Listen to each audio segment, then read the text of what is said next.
ಸಂಸಾರದಾವ ನಲಲಿದಲೋಕ ತ್ರನಯ ಕಾರುಣ್ಯ ಘನ ಘನಾತ್ವಂ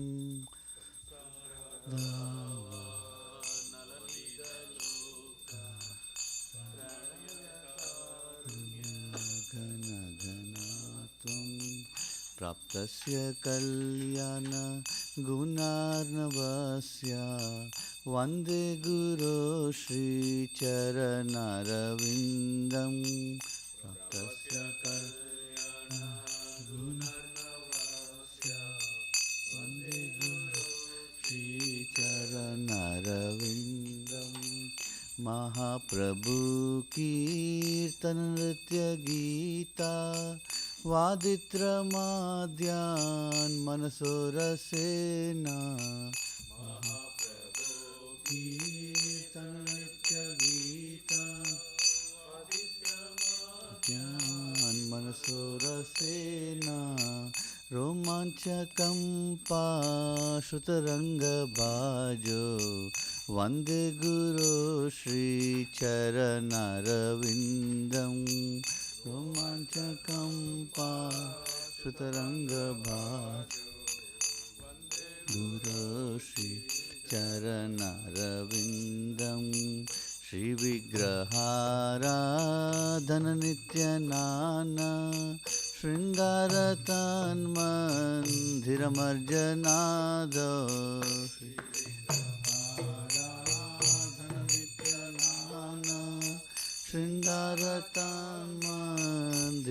शृंगारतन्मन्दिरमर्जनादो युक्तस्य भक्तांश्च नियुञ्जतोऽपि वन्दे गुरो श्रीचरणारविन्दं युक्तस्य भक्तांश्च नियुञ्जतोऽपि वन्दे गुरो नारविन्दं चतुर्विधा श्री भगवत्प्रसाद स्वाद्वन तृप्तान् हरिभक्त संघान् चतुर्विधा श्री भगवत्प्रसाद स्वाद्वन तृप्तान् हरिभक्त संघान् तीर्थैव तृप्तिं भजत सदैव वन्दे गुरो श्री चरणारविन्दं दैव तृप्तिं सदैव वन्दे गुरो श्री चरणारविन्दं श्रीराधिका माधवयोरपार माधुर्यलीला गुणरूपनाम्नाम् माधवयोरपार माधुर्यलीला नाम्नाम् प्रतीक्षणा स्वाधनलोलुपस्य वन्दे गुरो श्री चरणारविन्दं प्रतीक्षणा स्वाधनलोलुपस्य वन्दे गुरो श्री चरणारविन्दं निकुञ्जयूनो रत्केलि सिद्धै यायालिभिर्युक्तिरपेक्षणीया निकुञ्जयूनो रत्केलि सिद्धै यायालिभिर्युक्तिरपेक्षणीया तत्रात्रिदक्षादतिवल्लभस्य वन्दे गुरो श्रीचरणारविन्दं तत्रातिदक्षादतिवल्लभस्य वन्दे गुरो श्रीचरणारविन्दं साक्षादरित्वेन समस्तशास्त्रैरुक्तस्तथा भाव्यत एव सद्भिः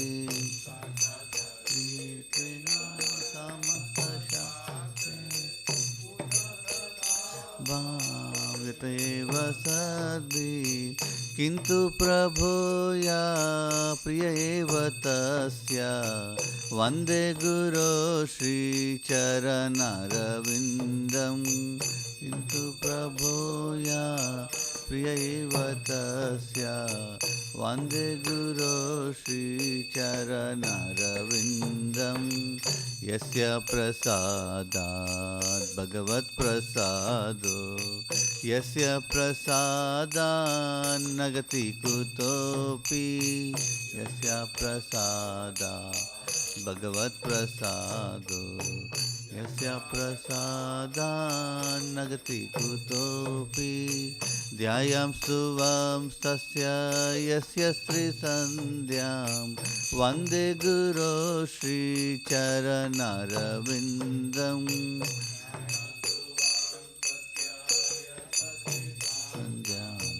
वन्दे गुरो श्रीचरणरविन्दं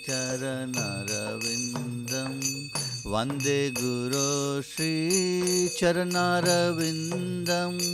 वन्दे गुरो श्रीचरणरविन्दं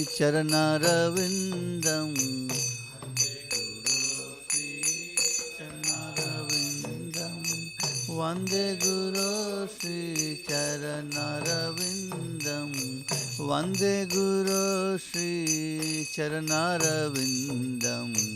वन्दे गुरो श्रीचरणरविन्दं वन्दे गुरो श्रीचरणरविन्दं श्रीचरणरविन्दं नमः ॐ विष्णुपादाय कृष्णप्रेष्ठाय भूतले श्रीमते भक्तिवेदान्त स्वामिनिति नामिने नमः विष्णुपादाय कृष्णप्रेष्ठाय भूतले वेदांत स्वामिनिति नामिने नमस्ते सारस्वती देवे गौरवाणी प्रचारिणे निर्विशेष शून्यवादी पाश्चात्य देशतारिणे नमस्ते सारस्वती प्रचारिणे निर्विशेष शून्यवादी पाश्चात्य देशतारिणे जय श्री कृष्ण चैतन्य प्रभु नित्यानंद श्री अद्वैता गदाधर श्रीवासादि गौर भक्तवृंदा जय श्री चैतन्य प्रभु नित्यानंद नित्यानंद श्री अद्वैता गदाधर भक्तवृंदा जय श्री कृष्ण चैतन्य प्रभु नित्यानंद श्री अद्वैता गदाधर श्रीवासादि गौर भक्तवृंदा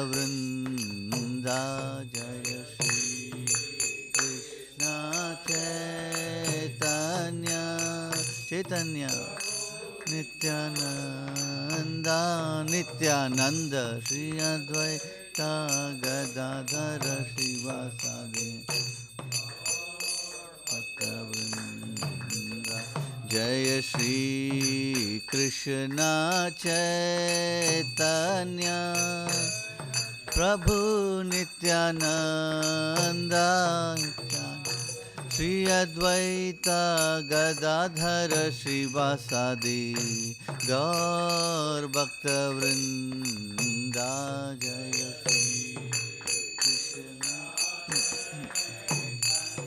चैतन्य प्रभु नित्यानंद नित्यानंद श्री अद्वैता गदाधर शिवासादि गौर भक्तवृंदा। Hare Krishna, Krishna Krishna, Hare Hare, Hare Rama, Rama Rama, Hare Hare. Krishna, Hare Krishna, Krishna Krishna, Hare Hare, Hare Rama, Hare Hare.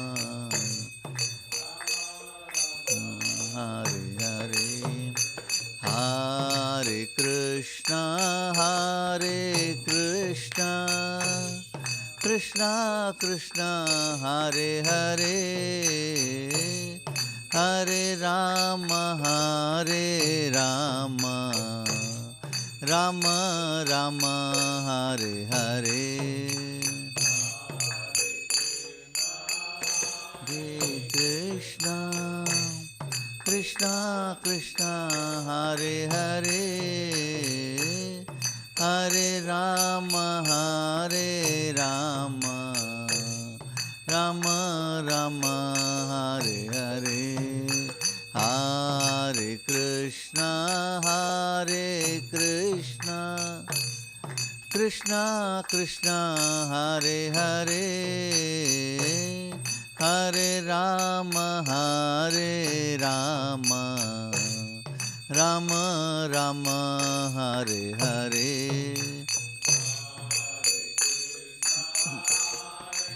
Krishna, Krishna Krishna, Hare Hare, Hare Rama, Rama Rama, Hare Hare. Hare Krishna, Krishna Krishna, Hare Hare, Hare Rama, Rama Rama, Hare Hare. Hare Krishna, Krishna Krishna, Hare Hare, Hare Rama, Rama Rama, Hare Hare. Hare Krishna, Krishna Krishna, Hare Hare, Hare Ram, Ram Ram, Hare Hare. Krishna, Krishna Krishna, Hare Hare, Hare Ram, Ram Ram, Hare Hare. Hare Krishna, Krishna Krishna, Hare Hare, Hare Ram, Ram Ram, Hare Hare. Hare Hare, Hare Ram, Ram Ram, Hare Hare. Hare Krishna, Krishna Krishna, Hare Hare, Hare Ram, Ram Ram, Hare Hare. Hare Hare Krishna, Krishna Hare Hare, Hare Ram, Ram Ram, Hare Hare. Hare Krishna, Krishna Krishna, Hare Hare, Hare Ram, Ram Ram, Hare Hare. Hare Hare, Hare Ram, Ram Ram, Hare Hare. Hare Krishna, Krishna Krishna, Hare Hare, Hare Ram, Ram Ram, Hare Hare.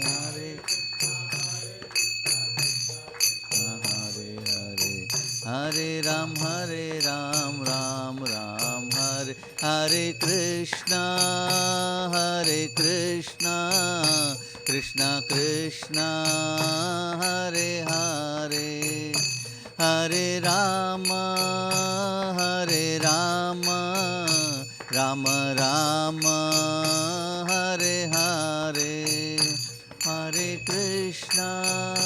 Hare Krishna, Krishna Krishna, Hare Hare, Hare Rama, Hare Rama, Rama Rama, Hare Hare, Hare Krishna,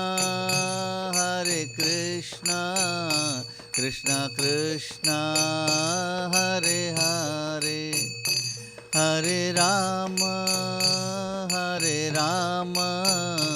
Rama Rama, Hare Hare,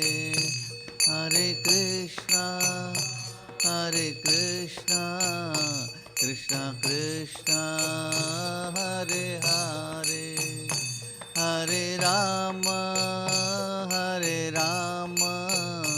Rama Rama, Hare Hare, Hare Krishna, Krishna Krishna, Hare Hare, Hare Rama, Rama Rama, Hare Hare,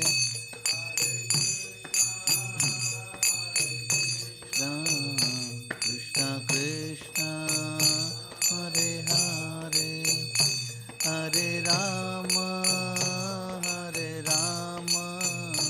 Rama Rama, Hare Hare, Jaya Radha Nila Madhav, Radha Nila Madhav, Shri Radhe, Jaya Radha Nila Madhav, Radha Nila Madhav, Shri Radhe, Jaya Radha Shyam Sundar, Radha Shyam Sundar, Shri Radhe, Jaya Radha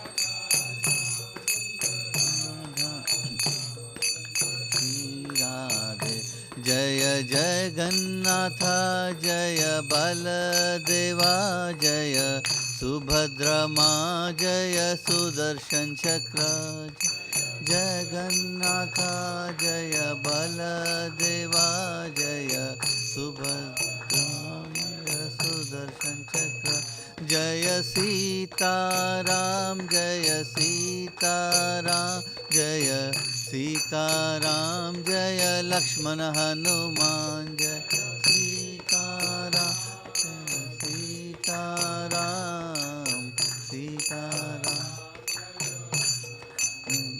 Jaya Lakshmi Narasimha, Jaya Lakshmi Narasimha, Jaya Lakshmi Narasimha, Jaya Lakshmi Narasimha, Jaya Lakshmi Narasimha, Jaya Lakshmi Narasimha, Jaya Lakshmi Narasimha, Jaya Gauranitai, Jaya Gauranitai, Jaya Gauranitai, Jaya Gauranitai, Jaya Gauranitai, Jaya Gauranitai, Jaya Gauranitai, Jaya Gauranitai, Jaya Jaya Prabhupada, Prabhupada, Prabhupada, Jaya Jaya Prabhupada, Jaya Jaya Prabhupada, Prabhupada, Jaya Jaya Prabhupada, Jaya Jaya Gurudev, Gurudev, Gurudev, Jaya Jaya Gurudev, Jaya Jaya Gurudev, Gurudev, Gurudev, Jaya Jaya Gurudev.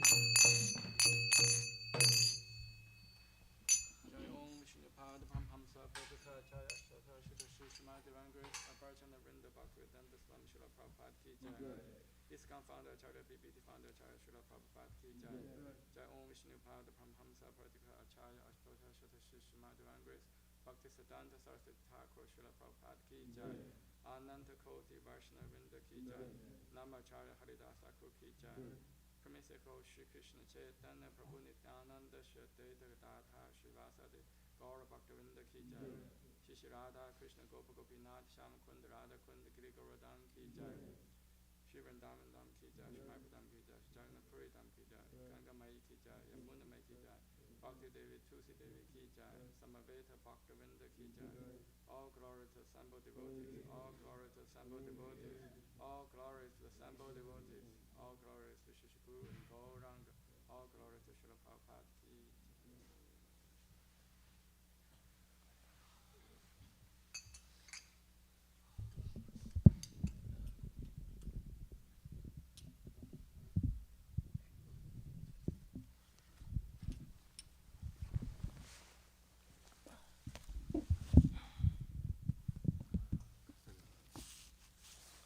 I cannot do much.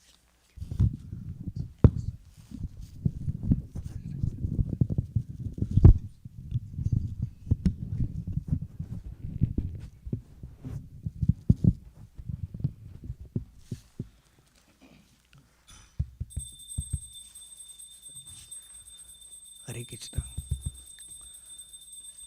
Shri Narasimha भगवान की जय।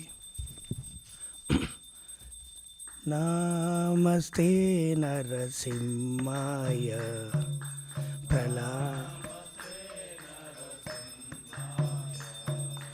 प्रहलादलाय दायिने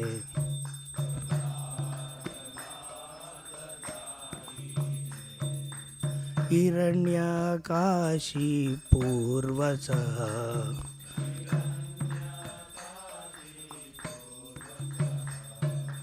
शीलतंका नकालाये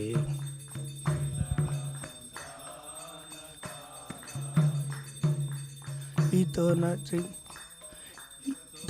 नरसिम्हा परतो नरसिम्हा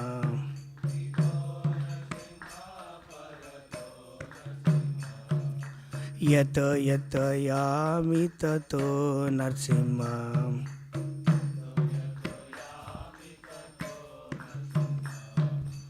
वै नरसिम्हा हृदये नरसिम्हा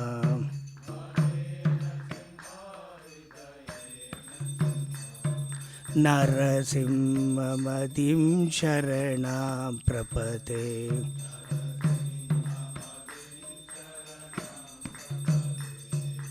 तव करकमलवरे नकाम् अभूतशृङ्गा दलिता हिरण्यकशिपु तनुभृङ्गा केशवधृता नरहरिरूपा जय जगदीश हरे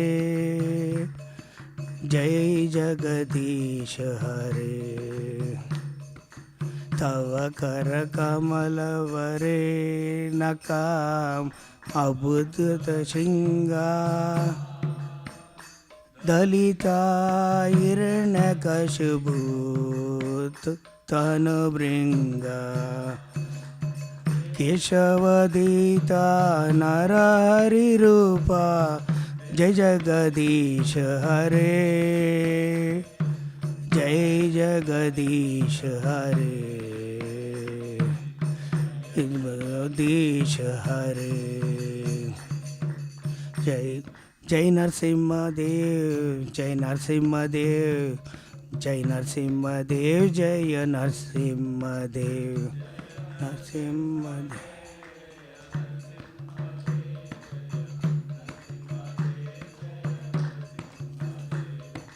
जय भक्त प्रहलाद भक्त प्रहलाद जय भक्त प्रहलाद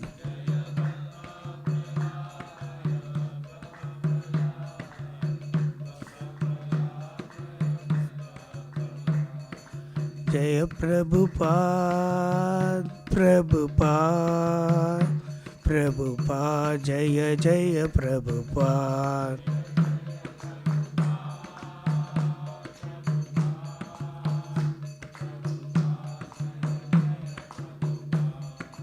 जय गुरुदेव जय जय गुरुदेव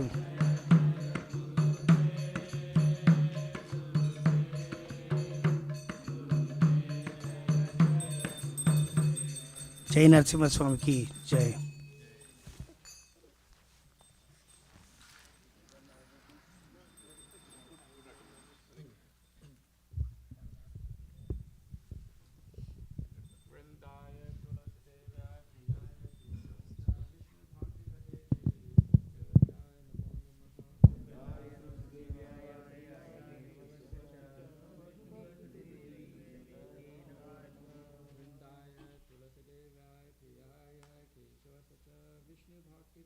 देवी सत्यवत्याय नमो नमः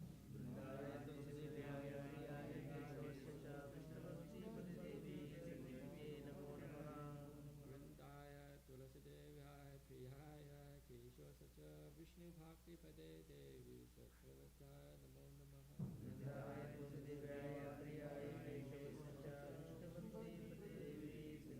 वृंदा देवी तुलसी महारानी की जय।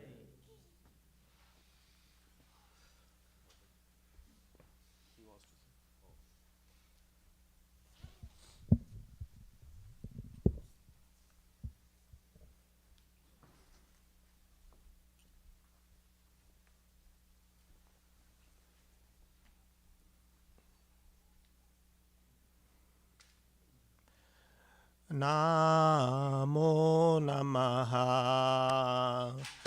तुलसी कृष्ण प्रेयसी नामो नमः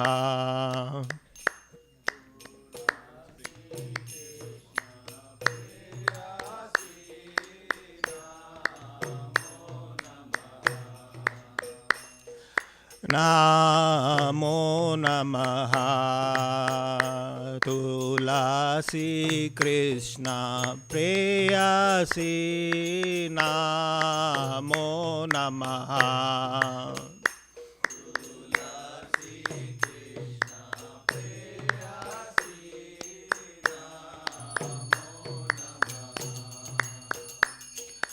राधा कृष्ण सेवा पाबो ये अभिलाषी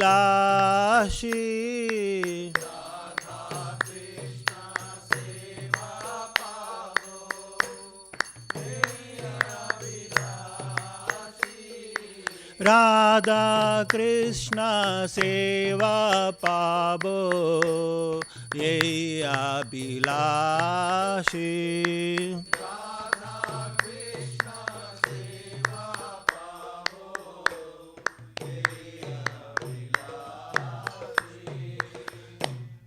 जेतो मारा शरण लो तारा वंश पूर्ण हो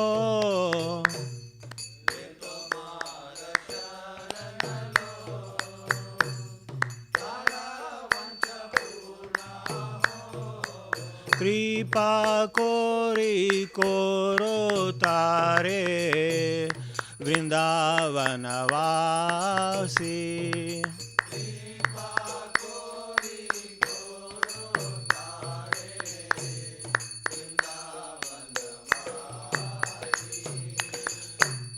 मोराये अभिलाष विलास कुंज दियो वास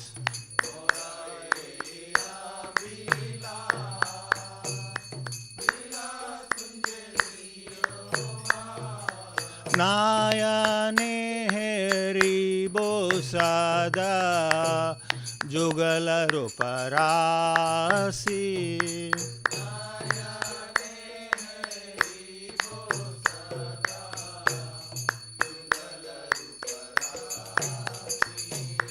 ये निवेदन दरो सखी अनुजत करो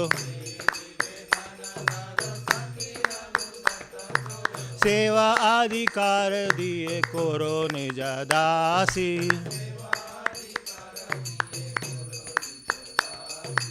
दीना कृष्णा दासे को ये दीना मोरा होय श्री राधा गोविंद प्रेम सदायना बासी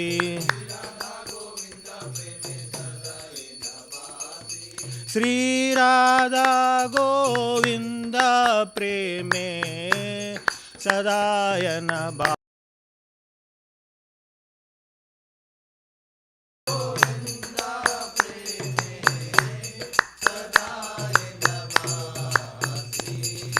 यानि कानि च पापानि ब्रह्महत्यानि कानि च तानि तानि प्राणाशन्ति प्रदक्षिणा पदे पदे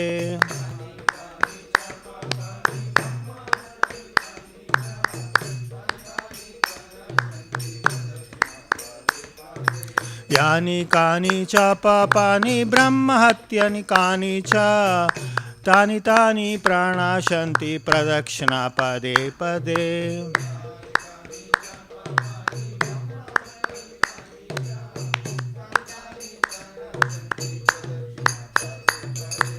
यानि कानि च पापानि ब्रह्महत्यानि कानि च तानि तानि प्रणाशन्ति प्रदक्षिणा पदे पदे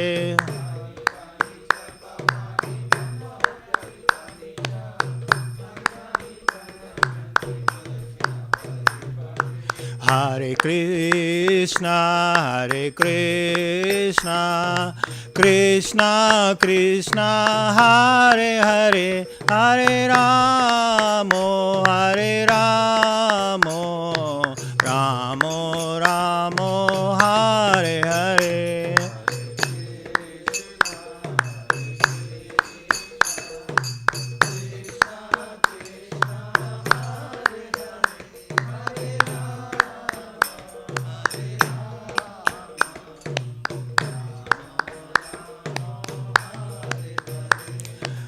Hare Krishna Krishna Krishna Hare Hare Hare Ramo Ramo Ramo Hare Hare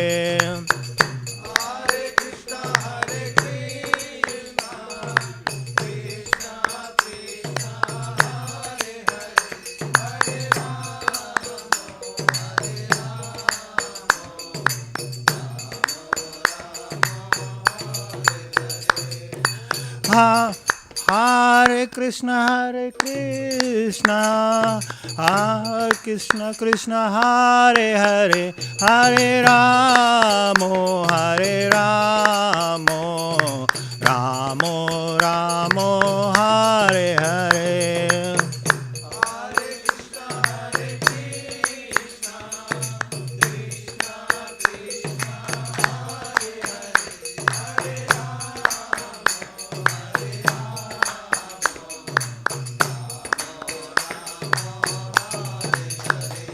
जय तुलसी महारानी जय तुलसी महारानी जय तुलसी महारानी जय तुलसी महारानी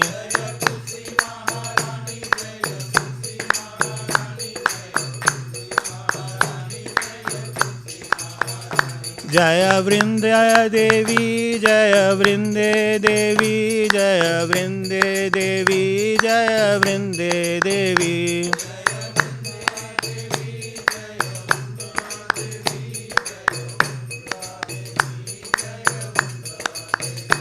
निताय गौर हरि बोल निताय गौर हरि बोल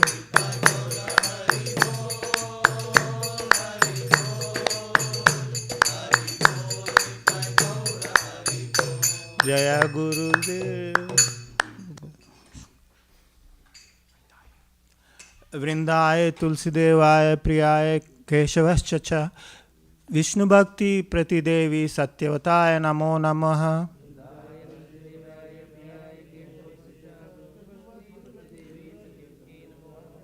वृंदाय तुलसीदेवाय प्रियाय केशवश्च च विष्णु भक्ति प्रतिदेवी सत्यवताय नमो नमः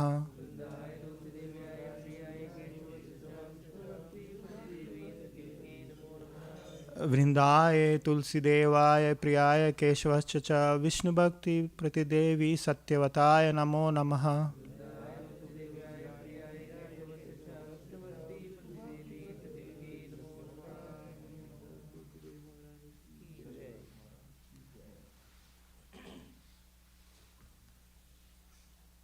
O Tulasi, beloved of Krishna, I bow down before you again and again. My desire is to obtain the service of Shri Radha and Krishna. Whoever takes shelter of you, the wish fulfilled. Bestow mercy upon him and make him a resident of Vrindavan. My desire is to also grant me residence in the threshold of Shiva and Dhamma town. Thus within my vision I shall always behold the beautiful passion of Radha and Krishna. I beg you to make me a follower of our Danso's birth. Please give me the devotional service of my own maid servant. this very fallen lotus of Krishna praise. May I always swim in the love of Shishirata and Govinda.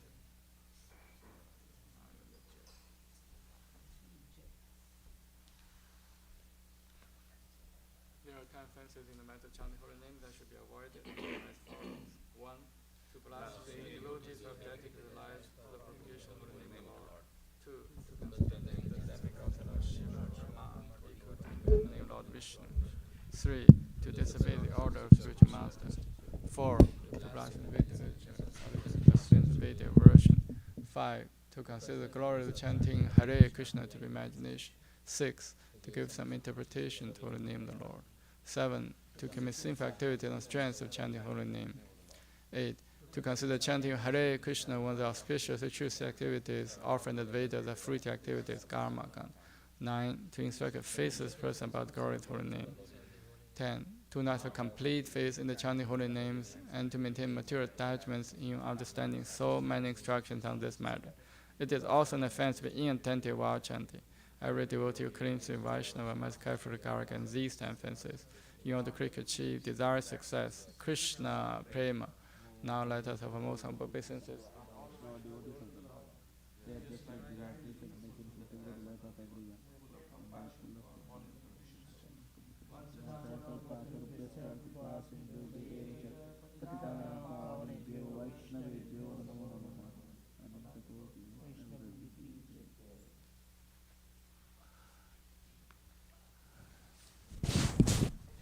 Shri Chaitanya Shastakam Ki Jai.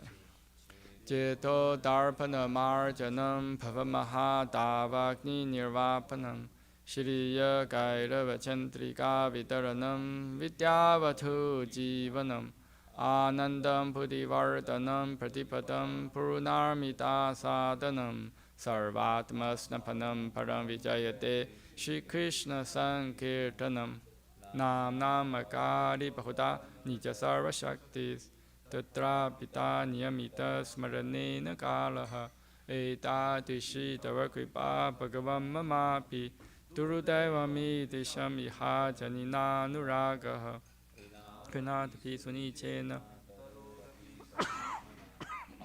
Namanatin Kirtanya Sada Harihi Na Thanam Na Janam Na Sundarim Kavitam Va Jagadisha Kamaye Mama Jammani Jammanishware Pavata Bhaktir Haituki Toi Ainanda Tanuja Kinkaram Patitam Mam Vishamay Brahmato Kripaya Tava Pada Pankaja Stita Duri Satisham Vichintaya Nayanam Garadashuru Taraya Vadanam Katkata Rudaya Kira Pulaka Nichitam Vapurkada Tavanama Grahane Bhavishati Yuga itam nimishena chakshusha pravisha itam shunya itam jagat sarvam govinda virahe name ashri shava padaratam pinnastumam adarshanam marmhatam karotu va yatha tatha va vitatha lampato mat prana nathastu sa eva na paraha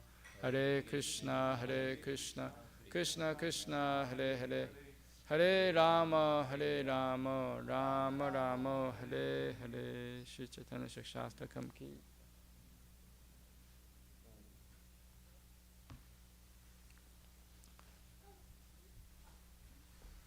Glory to the Shri Krishna Sankirtana, which cleanses the heart of all the dust accumulated for years and distinguishes the fire of conditional life, a repeated birth and death. This Sankirtan movement is the prime benediction of humanity in the large, because it spreads a rays and benediction moon. It is the life of all transcendent knowledge. It increases ocean transcendent bliss, and enables us to fully taste the nectar which are always anxious. Oh my Lord, your holy name alone grant all benediction human beings, and thus you have hundreds and millions of names like Krishna and Govinda. In these transcendental names you have invested all your transcendental energies. There are not even hard and fast rules for chanting these names. Oh my Lord, out of kindness you enable us to easily approach you by holy names. But I am so unfortunate to have no attraction.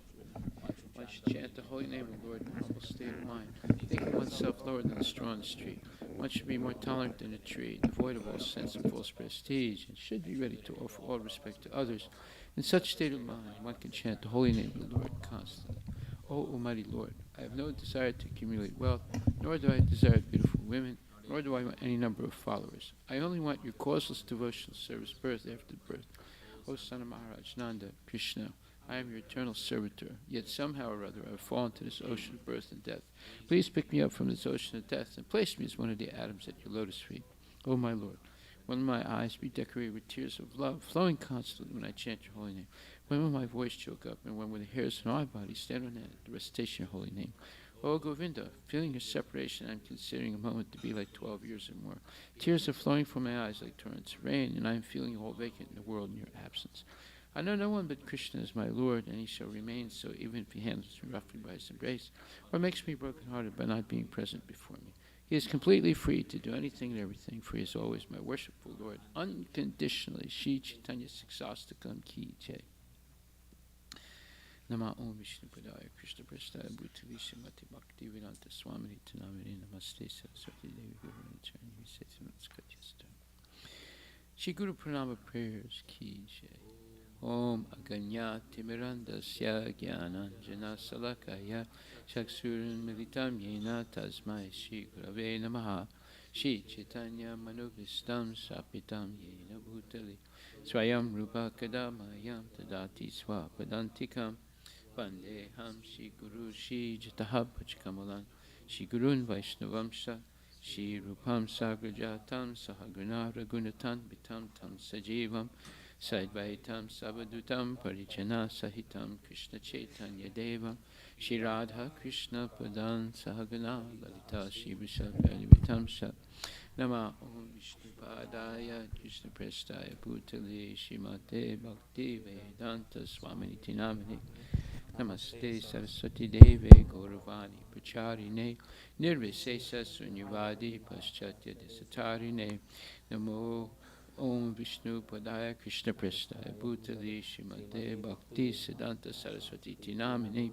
Shivarsavanavi Devi Daitaya Kripabdaye Krishna Sambandha Vigyana Dayane Prabhave Namaha Madhur Ujvala Premadya Shri Rupanuga Bhakti Da Shri Gora Karuna Shakti Vigrahaya Namostate Namaste Gauravani Shri Murtaye Dinatarine Rupanuga Viruda Papa Siddhanta Dvantaharine Namo Guru Kishoraya Shakshadvaraya Murte Vipralambara Sambodhe Padambujayate Namaha Namo Bhakti Vinodaya Satchitanandanamine Guru Shakti Swarupaya Rupanuga Varayate Gauravir Baba Bhumestvam Nirdesta Sajjana Priya Vaishnava Sarvabhuma Sri Jagannatayate Namaha Vanshakalpa Turabhyascha Kripa Sindhu Vyevacha Patitanam Pavanebhyo Vaishnavebhyo Namo Namaha Namo Mahavadanyaya Krishna Prema Pradayate Krishnaya Krishna Chaitanya Namne Kuruchase Namaha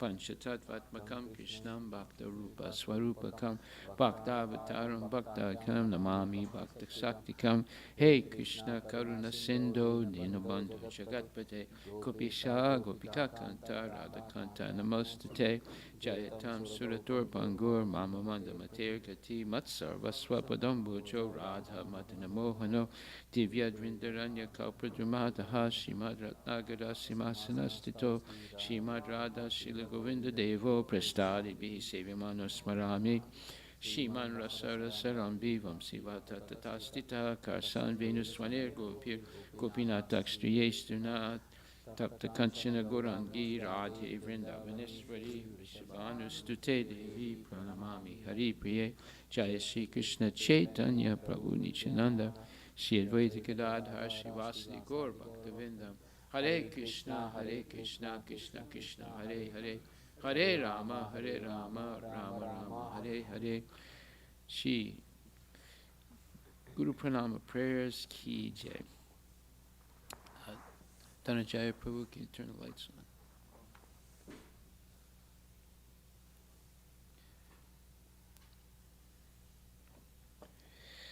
on? So, because Gaur Purnima is coming up tomorrow, so we're going to hear from the Chaitanya Charitamrita today. Very, very, very interesting, high-grade transcendental knowledge. We're very fortunate to be able to hear this, And it's given to us by our wonderful Guru, His Divine Grace, A.C. Bhaktivedanta Swami Srila Prabhupada. So, we're going to read from the introduction of the Sri Chaitanya Charitamrita. And Prabhupada writes, the real question is, how can we remain unpolluted by material contamination while in the material world? That is the real question. How can we remain unpolluted? In the material world. Srila Rupa Goswami explains that we can remain uncontaminated while in the world if we simply make it our ambition to serve Krishna. One may then justifiably ask, how can I serve? It is not simply a matter of meditation, which is just an activity of the mind, but of performing practical work for Krishna. In such work, we should leave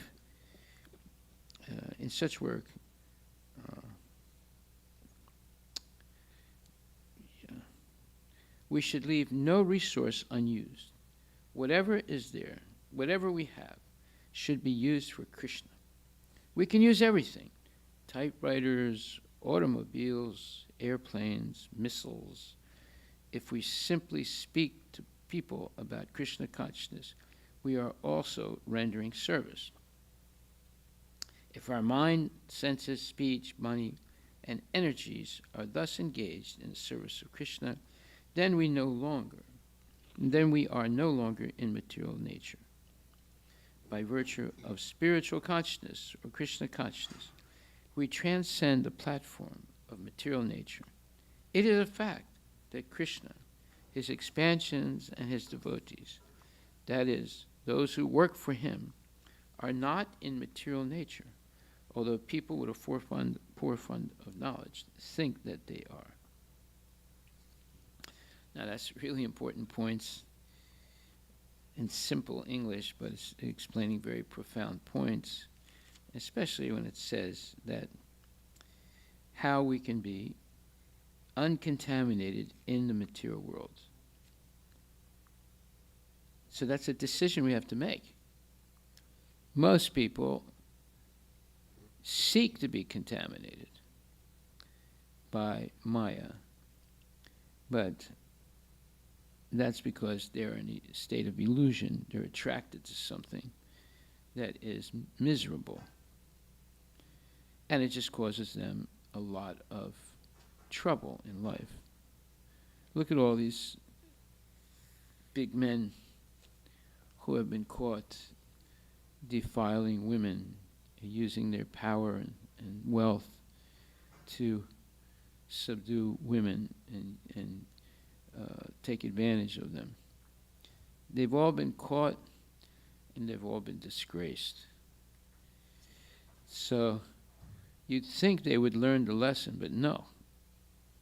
They're still hell-bent on engaging in sense gratification and exploiting other people for it. So, therefore, this question is really relevant. The real question is, how can we remain unpolluted by material contamination while in the material world? Well, you have to ask the question, how can I serve? How can I serve you, Krishna? And that answer is given by the spiritual master and the acharyas. So, therefore, it is possible to use everything in Krishna's service, including typewriters, automobiles, airplanes, and missiles.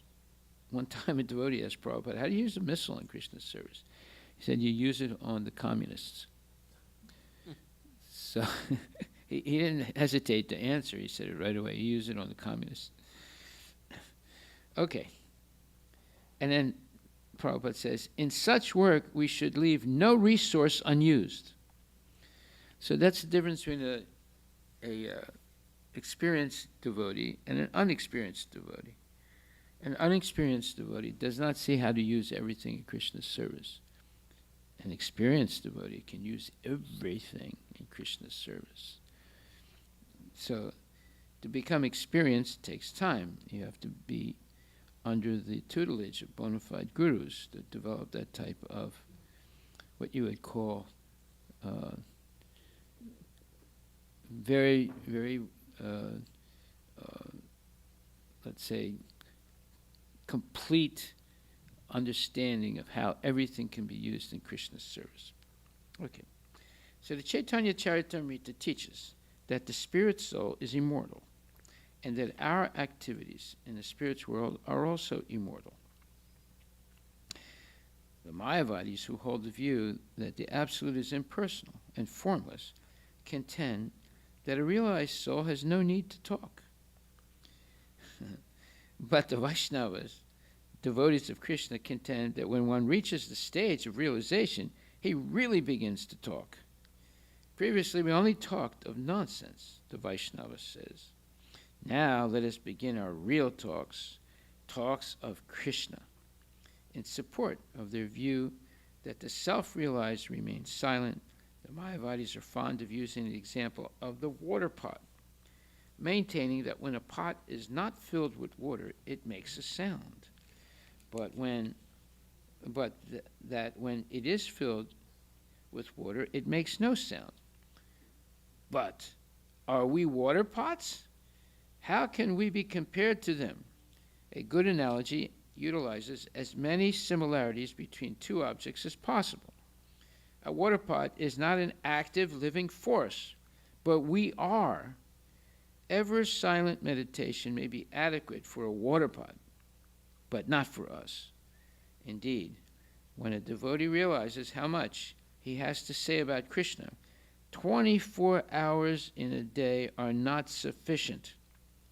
It is the fool who is celebrated as long as he does not speak, for when he breaks his silence, his lack of knowledge is exposed. The Chaitanya Charitamrita shows that there are many wonderful things to discover by glorifying the Supreme. So in order to glorify Krishna, you have to have knowledge.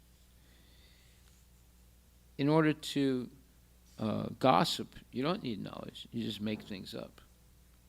So there's a difference between people who gossip and people who genuinely glorify Krishna.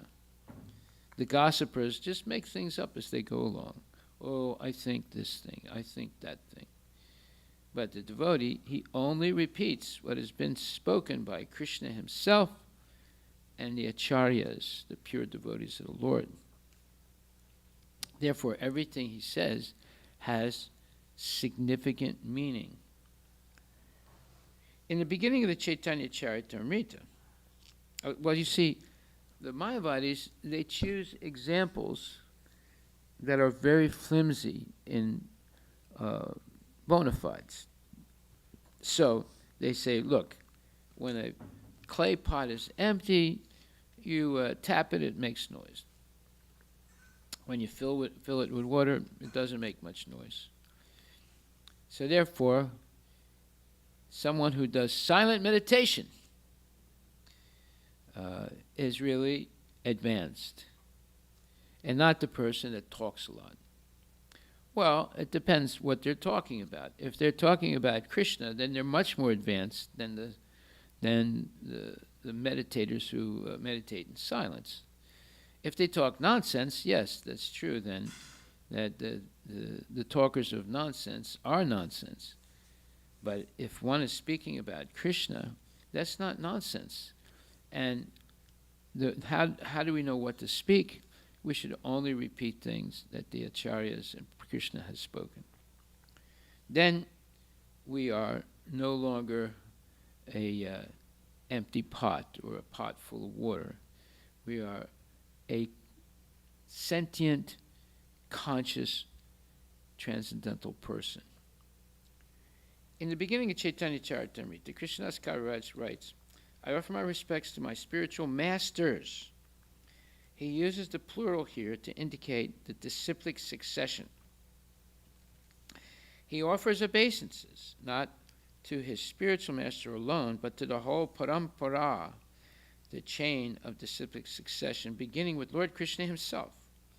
Thus, the author addresses the Guru in the plural to show the highest respect for all his predecessor spiritual masters.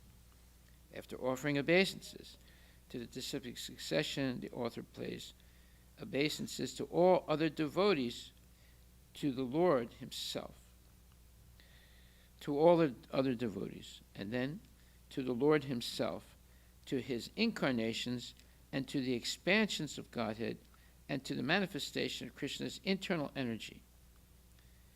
So here we see this paying respects takes a little while because there's so many worthy people to take notice of. Let me read that again. He offers not obeisances not to his spiritual master alone, but to the whole parampara, the chain of disciplic succession, beginning with Lord Krishna himself. Thus, the author addresses the Guru in the plural to show the highest respect for all his predecessor spiritual masters.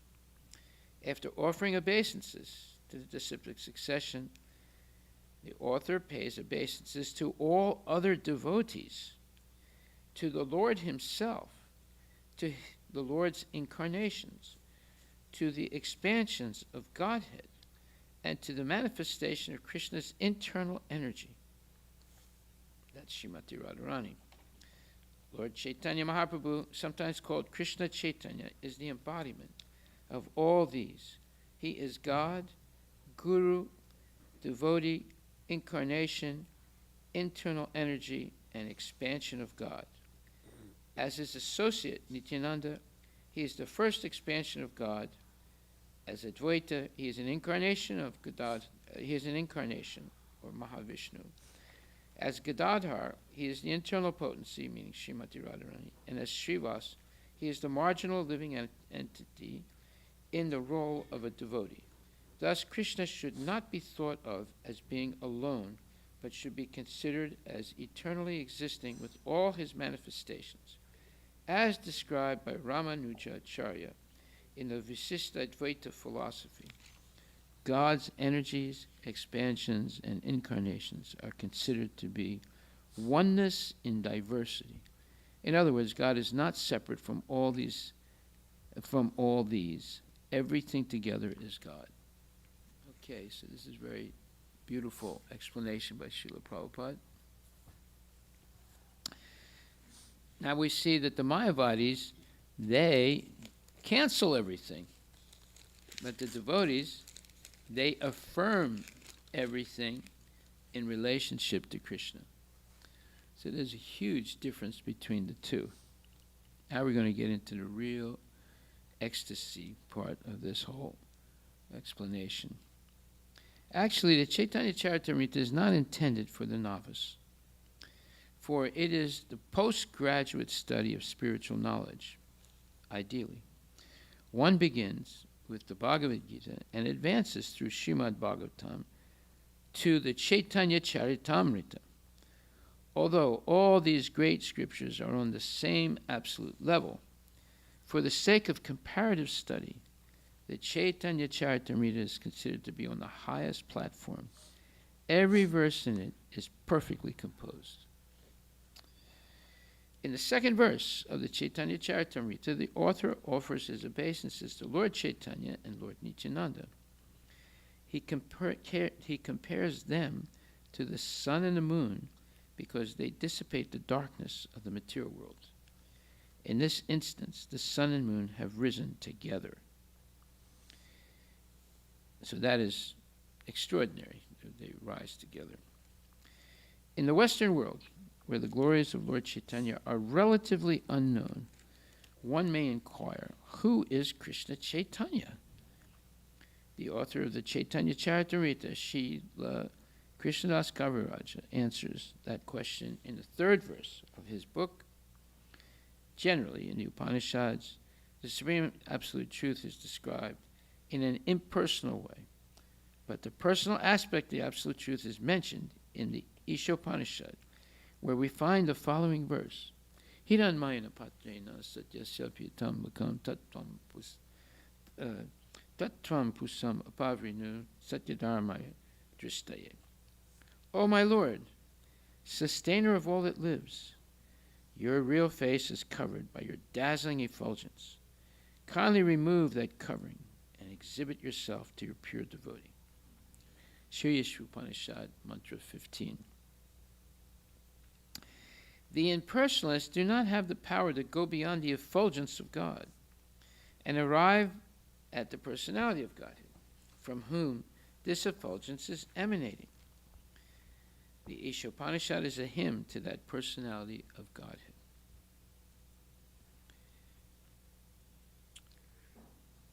From whom this effulgence is emanating. The Ishopanishad is a hymn to that personality of Godhead. It is not that the impersonal Brahman is denied. It is also described, but that Brahman is revealed to be the glaring effulgence of the body of Lord Krishna. And in the Chaitanya Charitamrita we learn that Lord Chaitanya is Krishna himself. In other words, Shri Krishna Chaitanya is the basis of the impersonal Brahman. The Paramatma, or Supersoul, who is present within the heart of every living entity and within every atom of the universe, is but the partial representation of Lord Chaitanya. Therefore, Shri Krishna Chaitanya, being the basis of both Brahman and the all-pervading Paramatma as well, is the Supreme Personality of Godhead. As such, he is full in 6 opulences: wealth, fame, strength, beauty, knowledge, and renunciation. In short, we should know that he is Krishna, God, and that nothing is equal or greater than him. There is nothing superior to be conceived. He is the Supreme Person. Srila Rupa Goswami, a confidential devotee.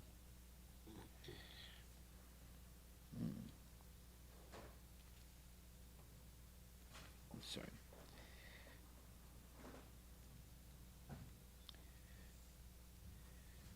So, therefore, Sri Krishna Chaitanya, being the basis of both Brahman and the all-pervading Paramatma as well, is the Supreme Personality of Godhead. As such, he is full in 6 opulences: wealth, fame, strength, beauty, knowledge, and renunciation. In short, we should know that he is Krishna himself and that nothing is equal to or greater than him. There is nothing superior to be conceived. He is the Supreme Person. Srila Rupa Goswami, a confidential devotee, taught for more than 10 days continually by Lord Chaitanya, has written, Namo Mahavadanyaya Krishna Premapadayate Krishnaya Krishna Chaitanya Namne Gaurachase Namaha. I offer my respectful obeisance unto the Supreme Lord Shri Krishna Chaitanya, who is more magnanimous than any other avatara, even Krishna himself, because he, Lord Chaitanya, is bestowing freely what no one else has ever given, pure love of Krishna. Lord Chaitanya's teachings begin from the point of surrender to Krishna. He does not pursue the paths of Karma Yoga or Jnana Yoga or Hatha Yoga, but begins at the end of material existence, at the point where one gives up all material attachment. In the Bhagavad Gita, Krishna begins his teachings by distinguishing the soul from matter. And in the 18th chapter, he concludes at the point where the soul surrenders to him in devotion. The Mayavadis would have all talk cease there.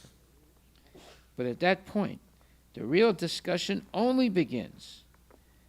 As the Vedanta Sutra says at the very beginning, Atato Brahma Jigyasa. Now, let us begin to inquire about the supreme absolute truth. Rupa Goswami thus praises Lord Chaitanya as the most munificent, meaning generous, incarnation of all, for he gives the greatest gift by teaching the highest form of devotional service. In other words, He answers the most important inquiries that anyone can make. There are different stages of devotional service and God realization. Strictly speaking, anyone who accepts the existence of God is situated in devotional service. To acknowledge that God is great is something but not much. Whoa. He just zeroed out the Muslims. To acknowledge that God is great is something but not much. Lord Chaitanya, preaching as an acharya, a great teacher, taught that we can enter into a relationship with God and actually become God's friend, parent, or lover. So here we see that although the Muslims say that there is God, and that's good, but they don't give a picture of God. They say it's forbidden. Why is it forbidden in Islam? Because they say any picture of God will be a speculation. So here's a major difference between Krishna consciousness and Islam. We have direct knowledge of what Krishna looks like, because it's explained by our acharyas in the Vedic scriptures. There's tremendous information about this in the Bhagavad Gita, and especially the Srimad Bhagavatam. And when you come to Chaitanya Charitamrita, it just explodes with information about what God looks like. So basically, Islam is somewhat impersonal. Although it talks about God, but there's no information of what God looks like, what God's abode looks like, what God's pastimes are. None of that information is there in the Quran, but it's there in tremendous detail in Bhagavad Gita, Srimad Bhagavatam, and especially Chaitanya Charitamrita. So he says, to acknowledge that God is great is something but not much. Lord Chaitanya, preaching as an acharya, a great teacher, taught that we can enter into a relationship with God and actually become God's friend, parent, or lover. Is there any information like that in Islam? Absolutely not. Is there information like that in the Bible? To a certain extent, yes, but very sketchy. But there is definitely some information like that, but not to the extent of becoming God's friend, parent, or lover. In the Bhagavad Gita, Krishna showed Arjuna his universal form because Arjuna was his very dear friend. Upon seeing Krishna as the Lord of the universes, however, Arjuna asked Krishna to forgive the familiarity of his friendship. Lord Chaitanya goes beyond this point. Through Lord Chaitanya, we can become friends with Krishna, and there will be no limit to this friendship. We can become friends of Krishna not in awe or adoration, but in complete freedom. We can even relate to God as his father or mother. This is the philosophy not only of the Chaitanya Charitamrita, but of Srimad Bhagavatam as well. There are no other scriptures in the world in which God is treated as the son of a devotee. Usually, God is seen as the Almighty Father who supplies the demands of his sons. The great devotees, however, sometimes treat God as a son in their execution of devotional service. The son demands, and the father and mother supply. And in supplying Krishna, the devotee becomes like a father or mother. Instead of taking from God, we give to God. It was in this relationship that Krishna's mother, Yasodamai, told the Lord, "Here, eat this or you'll die. Eat nicely." In this way, Krishna, although the proprietor of everything, depends on the mercy of his devotee. This is uniquely high level. This is a uniquely high level of friendship in which the devotee actually believes himself to be the father or mother of Krishna. This is one of the first things that struck me with, let's say, complete awe when I heard the devotees say that, you can be like the father or mother of Krishna. And instead of asking for something from Krishna, you give to Krishna. When I heard that, it completely, let's say, decimated any illusion I had in my mind about Krishna consciousness. I realized this is much higher philosophical understanding than in Christianity. There's no information like this in Christianity or Islam or Judaism or even in any other religion. Therefore, it says here, Prabhupada says, there is no other scriptures in the world in which God is treated as the son of a devotee. Usually, God is seen as the Almighty Father who supplies the demands of his sons. The great devotees, however, sometimes treat God as a son in their execution of devotional service. The son demands, and the father and mother supply. And in supplying Krishna, the devotee becomes like a father or mother. Instead of taking from God, we give to God. It was in this relationship that Krishna's mother, Yasoda, told the Lord, "Here, eat this or you'll die. Eat nicely." In this way, Krishna, although the proprietor of everything, depends on the mercy of his devotee. This is uniquely high level of friendship in which the devotee actually believes himself to be the father or mother of Krishna. However, Lord Chaitanya's greatest gift was his teaching that Krishna can be treated as one's lover. There's no information in Islam. There's a little bit of hint of this in Christianity. There is a little bit of a hint of this. Where it says that the Lord can be treated as one's lover. In this relationship, the Lord becomes so much attached to his devotee that he expresses his inability to reciprocate. Krishna was so obliged to the gopis, the cowherd girls of Vrindavan, that he felt unable to return their love.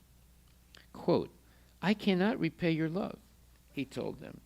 "I have no more assets in me." Devotional service on this highest, most excellent platform of lover and beloved, which had never been given by any previous incarnation or acharya, was given by Chaitanya Mahaprabhu. Therefore, Krishnadas Kaviraj, quoting Srila Rupa Goswami, writes in the 4th verse of his book, Lord Chaitanya is Krishna in a yellow complexion, and he is Satchitananda, the son of Mother Sachi. He is the most charitable personality because he came to deliver Krishna Prema, unalloyed love for Krishna, to everyone. May you always keep him in your hearts. It will be easy to understand Krishna through him, meaning through Lord Chaitanya. So, this is something that was never revealed before in the history of the world. Only Lord Chaitanya has revealed this conjugal relationship with the Lord. We have often heard the phrase, love of Godhead. How far this love of Godhead can actually be developed can be learned from the Vaishnava philosophy. Theoretical knowledge of love of God can be found in many places and in many scriptures. But what that love of Godhead actually is and how it is developed can be found in the Vaishnava literatures. It is the unique and highest development of love of God that is given by Chaitanya Mahaprabhu. Even in this material world, we can have a little sense of love. How is this possible? It is due to the presence of our original love of God. In other words, we've all had an original relationship with Krishna. unfortunately, we walked away from it. But that is part of us. So therefore, we can have some idea of love of God. It says, it is due to the presence of our original love of God. Whatever we find within this experience, within this conditioned life, is situated in the Supreme Lord, who is the ultimate source of everything. In our original relationship with the Supreme Lord, there is real love, and that love is reflected pervertedly through material conditions. Our real love is continuous and unending, but because that love is reflected pervertedly in this material world, it lacks continuity and is inebriating. In other words, it's intoxicating. What does that mean? Our real love is continuous and unending, but because that love is reflected pervertedly in the material world, it lacks continuity and is inebriating. Well, this explains why there's so much divorce nowadays. Previously, there was less divorce, and now there's a lot of divorce. Why? Because people are inebriated. They're intoxicated with nonsense, and therefore there's no continuity of love. People easily break apart or get divorces nowadays for silly reasons. Or if you live in Washington State, this is a state where you don't have to have a reason to get a divorce. You can just say, I want a divorce. You don't have to justify why you want the divorce. There are a few states in the United States like this. We happen to be in one of them. So it's very easy to get a divorce in Washington State. Previously, it was very difficult. Why? Because the government realized it's a bad thing to have a lot of divorces. It's very stressful for the children, especially. It's much more stressful for the children than for the adults. And therefore, oftentimes you go to family, what do you call those, psychologists that you go to try and fix the relationship. Counselors? What is they called? The family counselors? Yeah, something like that. But they will easily recommend divorce. They easily recommend it now. You see. So here we see how upside down everything has become. So it says, even in this material world, we can have a little sense of love. How is this possible? It is due to the presence of our original love of God. Whatever we find within our experience, within this conditional life, is situated in the Supreme Lord, who is the ultimate source of everything. In our original relationship with the Supreme Lord, there is real love, and that love is reflected pervertedly through material conditions. Our real love is continuous and unending, but because that love is reflected pervertedly in the material world, it lacks continuity, and therefore is inebriating.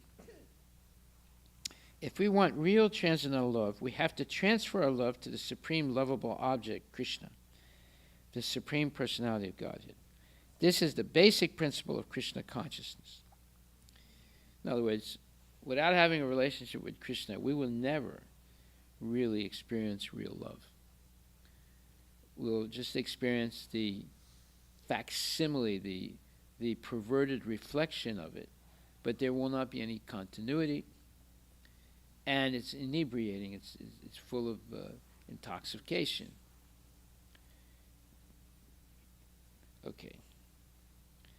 So it says, if we want real transcendental love, we have to transfer our love to the supreme lovable object, Krishna, the Supreme Personality of Godhead. This is the basic principle of Krishna consciousness. In material consciousness, we are trying to love that which is not at all lovable. Now, what are we experiencing now hearing this? We're experiencing something that is not discussed so much, especially not in schools. How to attain real love? Do they teach that in school? Have you ever learned anything like that in school? Anybody? How to attain real love? Anybody? No. You see? It's not taught. It's the most important thing, and it's not taught. Very interesting. In material consciousness, we are trying to love that which is not at all lovable. We give our love to cats and dogs, running the risk that at the time of death we may think of them and consequently take birth in a family of cats or dogs. Our consciousness at the time of death determines our next life. That is one reason why the Vedic scriptures stress the chastity of women. If a woman is very much attached to her husband at the time of death, she will think of him. And in the next life, she will be promoted to a man's body. Generally, a man's life is better than a woman's because a man usually has better facilities for understanding the spiritual science. But Krishna consciousness is so nice that it makes no distinction between man and woman. In the Bhagavad Gita 9:32, Krishna says, "Anyone who takes shelter of me, whether a woman, Sudra, Vaishya, or anyone else of low birth, is sure to achieve my association. This is Krishna's guarantee." There it is. This is what might be considered one of those homophobic statements by Srila Prabhupada, but it's not really, because Prabhupada, he has to tell the truth when he says generally a man's life is better than a woman's because a man usually has better facilities for understanding spiritual science. That would be contested by a lot of people today. Then he says, but Krishna consciousness is so nice that it makes no distinction between man and woman. In the Bhagavad Gita 9.32, Lord Krishna says, anyone who takes shelter of me, whether a woman, Sudra, who's usually men, or Vaishya, usually men, or anyone else of low birth, is sure to achieve my association. This is Krishna's guarantee. Chaitanya Mahaprabhu informs us that in every country and in every scripture there is some hint of love of Godhead. Yes, see, there's some hint of it. But no one knows what love of God actually is. The Vedic scriptures, however, are different in that they can direct the individual in the proper way to love God. Other scriptures do not give information on how one can love God, nor do they actually define or describe what or who the Godhead actually is. Although they officially promote love of Godhead, they have no idea how to execute it. But Chaitanya Mahaprabhu gives a practical demonstration of how to love God in a conjugal relationship, taking the part of Srimati Radharani. Chaitanya Mahaprabhu tried to love Krishna as Radharani loved him. Krishna was always amazed by Radharani's love. How, he said, how does Radharani give me such pleasure? He would ask. In order to study Radharani, Krishna lived in her role and tried to understand himself.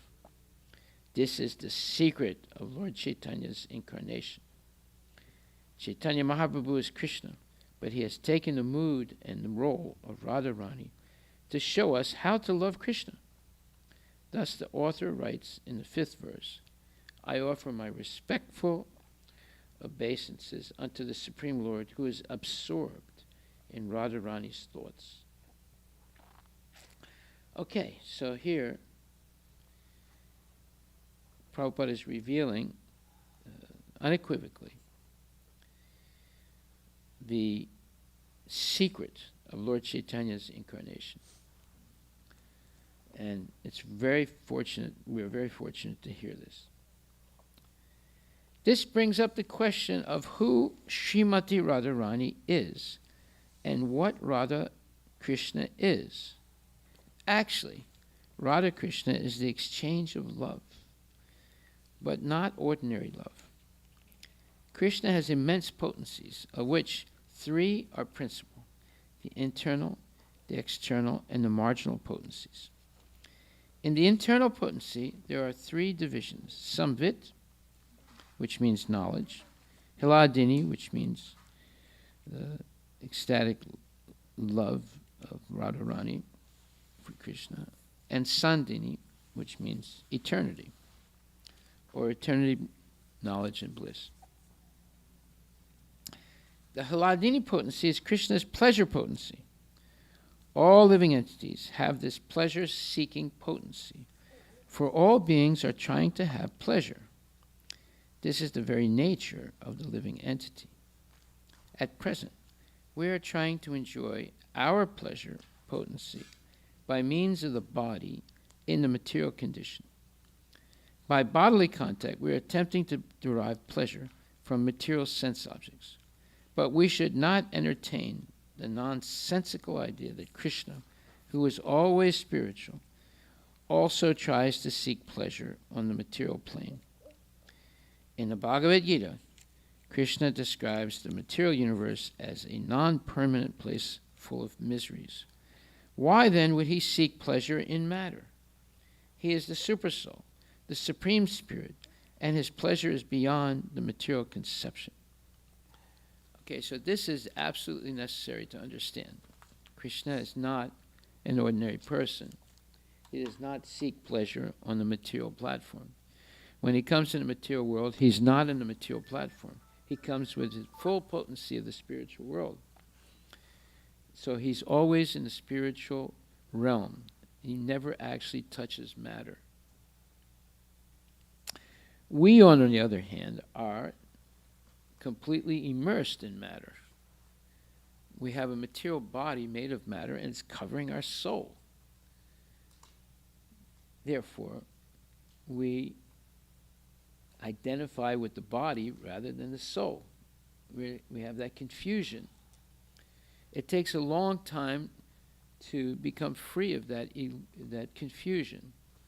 Who are we? Am I this body, or am I the soul that's animating the body with consciousness? This is a fundamental question that we have to decide about. Most people always side with the body. Therefore, you see everybody trying to exploit other bodies. They just caught one man. There are people on the internet that try and trap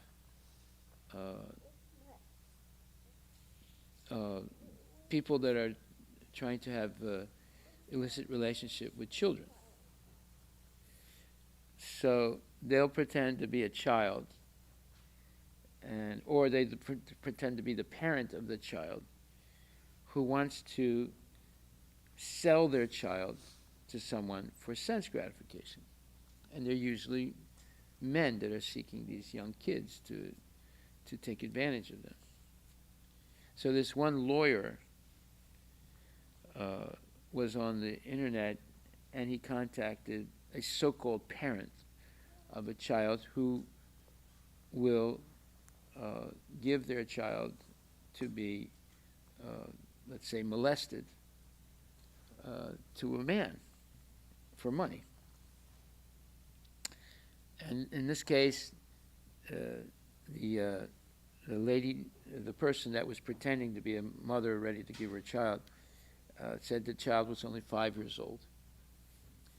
And this lawyer, who's like 55 years old, he contracted with this so-called parent and then he drove, I don't know, so many hundreds of miles to meet the mother and get the opportunity to defile the child. And he gave money to the so-called mother. The whole thing was, planned to trap this person, because these are dangerous people, and there's a lot of them in the United States, a lot. So this person got caught, and now he's in jail. He's a lawyer, a high-priced lawyer I think in Tennessee. So we see how nasty and mean and vicious people there are in this country. And there's a lot of them. It's not just a few. There are a lot of people like that. It's very dangerous now. Okay. So, in material consciousness, we are trying to love that which is not at all lovable. We give our love to cats, dogs, etc. Okay. Chaitanya Mahaprabhu informs us that in every country and in every scripture there is some hint of love of Godhead. But no one knows what love of Godhead actually is. In the Vedic scriptures, however, are different. The Vedic scriptures, however, are different in that they can direct the individual in the proper way to love God. Other scriptures do not give information on how one can love God, nor do they actually define or describe what or who the Godhead actually is. Although they officially promote love of Godhead, they have no idea how to execute it. But Chaitanya Mahaprabhu gives a practical demonstration of how to love God in a conjugal relationship. Taking the part of Srimati Radharani, Chaitanya Mahaprabhu tried to love Krishna as Radha loved him. Krishna was always amazed by Radharani's love. Okay, so this is the secret of Lord Chaitanya's incarnation.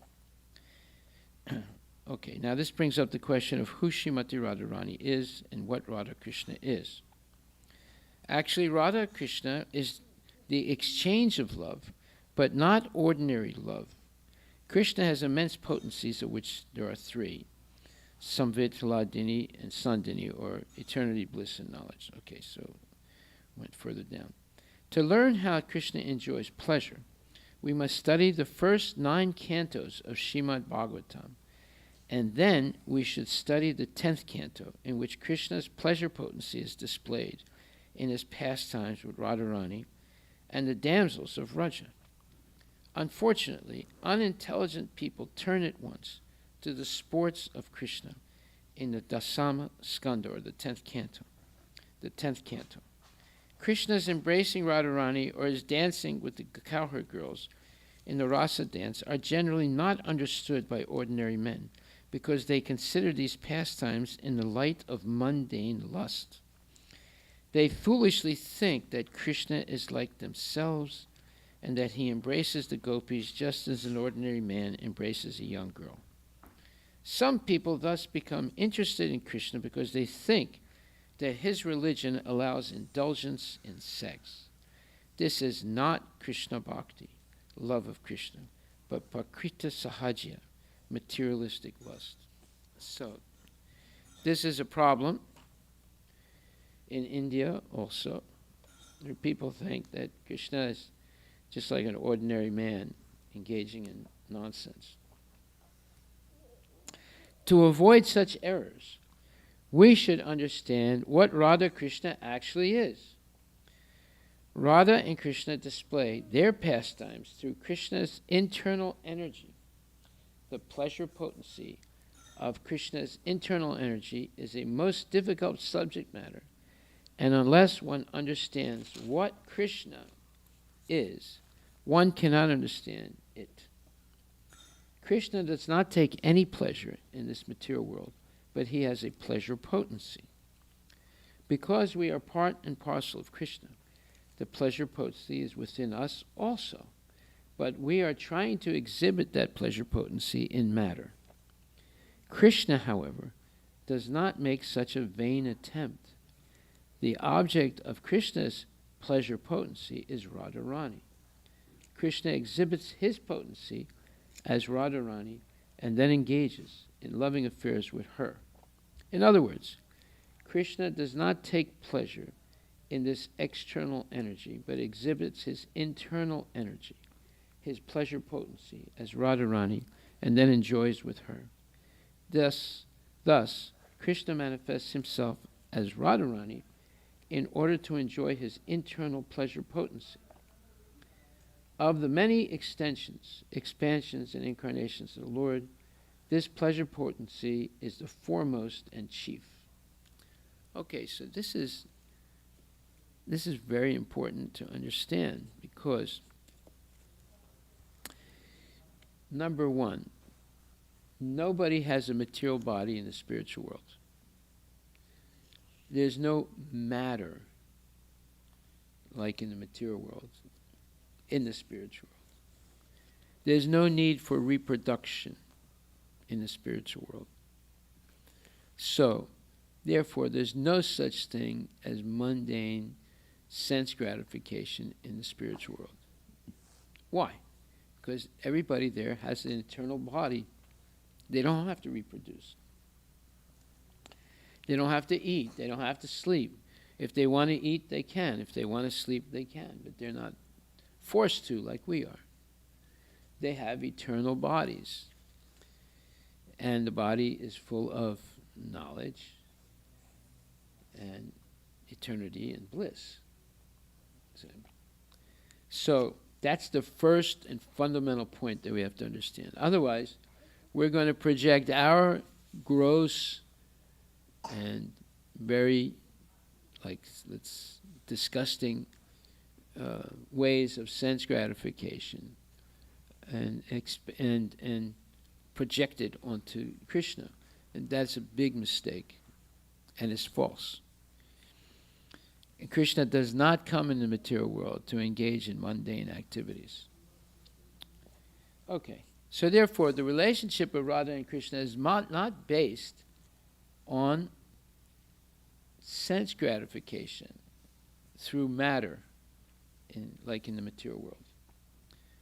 We have to understand that, otherwise we're going to completely misunderstand the 10th canto of Srimad Bhagavatam.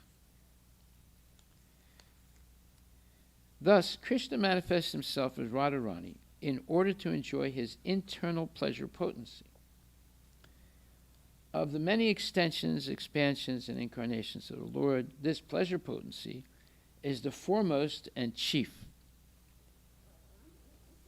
It is not that Radharani is separate from Krishna. Radharani is also Krishna, for there is no difference between the energy and the energetic. Without energy, there's no meaning to the energetic. And without the energetic, there's no energy. Similarly, without Radha, there's no meaning to Krishna. And without Krishna, there's no meaning to Radha. Because of this, the Vaishnava philosophy first of all pays obeisances to and worships the internal pleasure potency of the Supreme Lord. Thus the Lord and his potency are always referred to as Radha Krishna. Similarly, those who worship Narayana first of all utter the name of Lakshmi as Lakshmi Narayana. Similarly, those who worship Lord Rama first of all utter the name of Sita. In any case, Sita Rama, Radha Krishna, Lakshmi Narayana, the potency always comes first. Okay, so this is very important information. In other words, if you are completely exhausted, you don't have energy, right? So you don't feel like doing anything. So, and that happens to a lot of people. They get almost paralyzed by lack of energy. Therefore, without energy, you're not going to move, you're not going to do anything. So, it's the same in the spiritual world. The energy is Srimati Radharani. And thus, things move And Radharani is non-different than Krishna. Krishna is the source of all energy, of everything. So here we see that the spiritual world is always expanding. It's not like the material world, which is always contracting, in a sense. Things get worse as we get older and older until we're completely devoid of energy. We can't move anymore. But in the spiritual world, it's the opposite.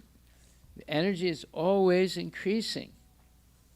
Therefore, there's uninhibited transcendental activity in the spiritual world.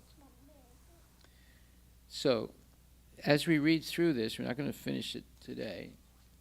As we read through this, we're going to learn many things about the difference between the material world and the spiritual world. And it's very important that we learn these things. Otherwise, we will speculate and end up with wrong understanding. Okay, so then it says, Radha and Krishna are one, and when Krishna desires to enjoy pleasure, he manifests himself as Radharani. The spiritual exchange of love between Radha and Krishna is the actual display of Krishna's internal pleasure potency. Although we speak of when Krishna desires, just when he did desire we cannot say. We only speak in this way, because in conditioned life we take it that everything has a beginning. However, in spiritual life, everything is absolute, and so there is neither beginning nor end. See, we're going to learn a lot about the difference between the spiritual world and the material world by hearing this introduction to the Chaitanya Charitamrita.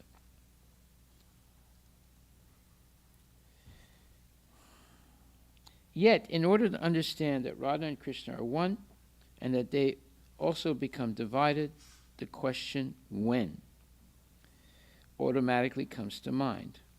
When Krishna desired to enjoy his pleasure potency, he manifested himself in the separate form of Radharani. And when he wanted to understand himself through the agency of Radha, he united with Radharani, and that unification is called Lord Chaitanya. This is all explained by Srila Krishnadas Kaviraj in the 5th verse of the Chaitanya Charitamrita. Okay. In the next verse, the author further explains why Krishna assumed the form of Chaitanya Mahaprabhu. Krishna desired to know the glory of Radha's love. Why is she so much in love with me? Krishna asked. What is my special qualification that attracts her so much? And what is the actual way in which she loves me? It seems strange that Krishna, as the Supreme, should be attracted by anyone's love. A man searches after the love of a woman because he is imperfect. He lacks something. The love of a woman, that potency and pleasure, is absent in man. And therefore a man wants a woman. But this is not the case with Krishna, who is full in himself. Thus Krishna expressed surprise.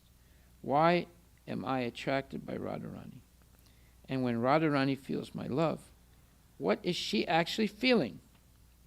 To taste the essence of that loving exchange, Krishna made his appearance in the same way that the moon appears on the horizon of the sea. Just as the moon was produced by the churning of the sea, by the churning of spiritual loving affairs, the moon of Chaitanya Mahaprabhu appeared. Indeed, Lord Chaitanya's complexion was golden, just like the luster of the moon. Although this is figurative language, it conveys the meaning behind the appearance of Chaitanya Mahaprabhu. Appearance will be explained in later chapters. Well, I remember the first time I went to India and I experienced the Gaur Purnima festival. I saw the full moon around, I think, 7 o'clock. We were fasting all day. I saw the full moon, and it was golden. And it gradually was rising up, right, from, from the plane of vision, and it's very much what he's saying, what he just described here. I just remembered it. So it says,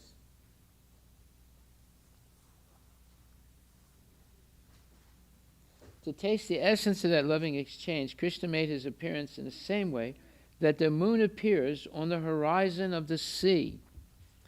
Just as the moon was produced by the churning of the sea, by the churning of spiritual loving affairs, the moon of Chaitanya Mahaprabhu appeared. Indeed, Lord Chaitanya's complexion was golden, just like the luster of the moon. Although this is figurative language, it conveys the meaning behind the appearance of Chaitanya Mahaprabhu. The full significance of his appearance will be explained in later chapters. After offering respects to Lord Chaitanya, Krishnadas Kaviraj begins offering them to Lord Nityananda in the 7th verse of the Chaitanya Charitamrita. The author explains that Lord Nityananda is Balarama, who is the origin of Mahavishnu. Krishna's first expansion is Balarama, a portion of whom is manifested as Sankar's son, who then expands as Pradyumna. In this way, so many expansions take place. Although there are many expansions, Lord Sri Krishna is the origin, as confirmed in Brahma Samhita. He is like the original candle from which many thousands and millions of candles are lit.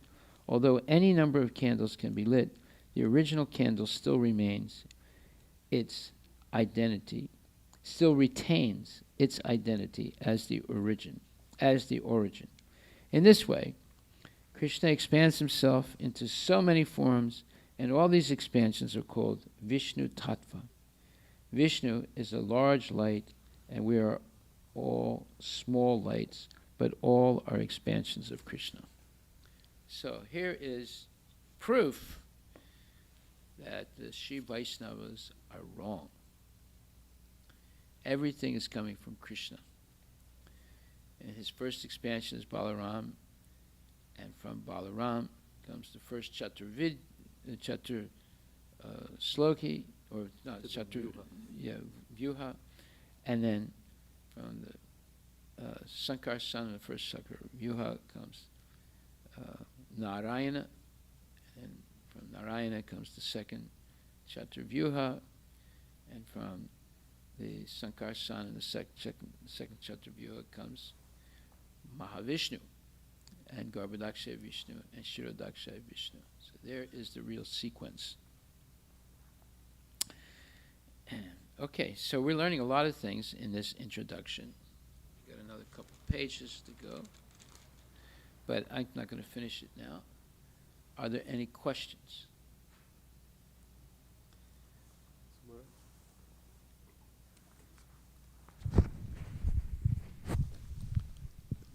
So Maharaj, you mentioned that in the spiritual world the energy is constantly increasing, or Yes. between the energy and energetic. Yeah. So in the material dimension, though, the energy is supposed to be constant. Is that because that's the law of conservation, and based on which a lot of things are explained? So are we saying, is it because the material pradhan world is the inferior spiritual energy of the Lord. So what you're experiencing, what I'm experiencing, all living entities are experiencing, is birth, old age, disease, and death. So obviously, in our cycle, energy is going to diminish until we're totally exhausted and cannot function anymore. Okay? That's because we have a material body. That is not the case of the inferior spiritual energy of the Lord. You see, there's a difference between us. We are experiencing this loss of energy. There's an increase and then there's a loss of it, right? Because our body is subject to that. Correct. not our soul. And the material creation is the inferior spiritual energy of the Lord. It also is not subject to that. But any material body is subject to that. That's the way to understand it. So the body diminishes or changes, but maybe in an individual body, the soul is always constant, no change. If we go into that just proves there's a difference between the body and the soul. correct, right? At no time are we this body. But we're going to experience things in the body because it's different than our soul. So most people don't understand that, and they just are overwhelmed with the body. And the body's going to go through this cycle: birth, growth, staying, giving off byproducts, dwindling, dying. All right. That does not affect the soul. But if we identify with the body, it affects us due to that false identification with the body. Yeah. So, do you understand? I mean, the conservation of energy, yeah, that is in the material world, energy and matter. Why? Because it's the inferior spiritual energy of the Lord. But the superior spiritual energy of the Lord, of which we are part and parcel, is different in this sense that we can never be, let's say, exempted from energy because we have an eternal soul. As long as we're connected to Krishna, we will feel that. But if we connect to the body, then we become limited. correct. Yeah. Okay, that was a good question. Thank you. Hare Krishna Maharaj. Yes, Prabhu. So this internal potency, Haladini, and so the opposite of that energy is Kama. The opposite of it? Is that what you're saying? Yeah. Well, the opposite is Maya, illusory energy. Is it like the perverted reflection of the original? Well, Maya is a perverted reflection, yes, of reality. Okay. So in this sense,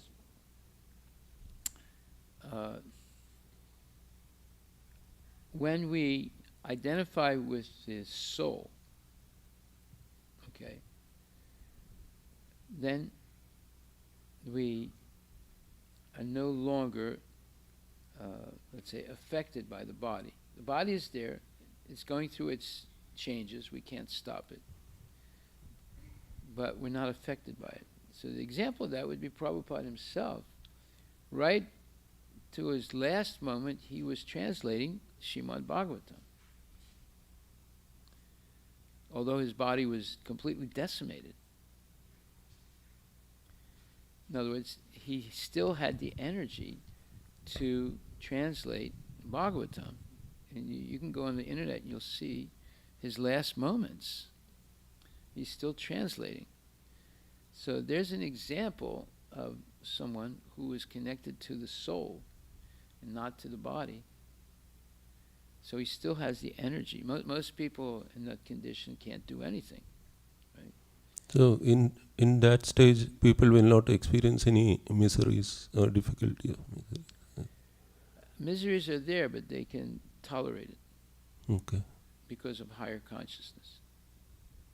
Right? So, now let's talk about Radharani and Maya. Actually, it's not Radharani and Maya, it's Yogamaya and Mahamaya. So Yogamaya is the illusion that sometimes reveals Krishna and sometimes hides Krishna. And Mahamaya is an illusory representation. In other words, Yogamaya is always truthful. It's always factual. Mahamaya is a perversion. It's something that is a perverted reflection in darkness. And it represents something that doesn't really exist. Is that lust? Or? Well, it has different forms, but no, it's not exactly lust. It is something that was never true, but we believe that it's true. Just like it was never true that I am this body, but we believe that I am this body. Okay. See, so that's an illusion. An illusion is something that was never true at any time, but we believe that it's true. Okay. So there are a lot of things like that in life. The number one thing is, I am this body. At no time am I really this body, but we believe it. So that's an illusion. And then when we act on that illusion, that's a delusional state of mind. So if you start saying, I am Ukrainian, we're going to fight to the last Ukrainian to oppose the Russians, and this is our land, and everything. And then the Russians say, no, this is our land, and we're going to fight to the end. So all that is illusion. It's delusional.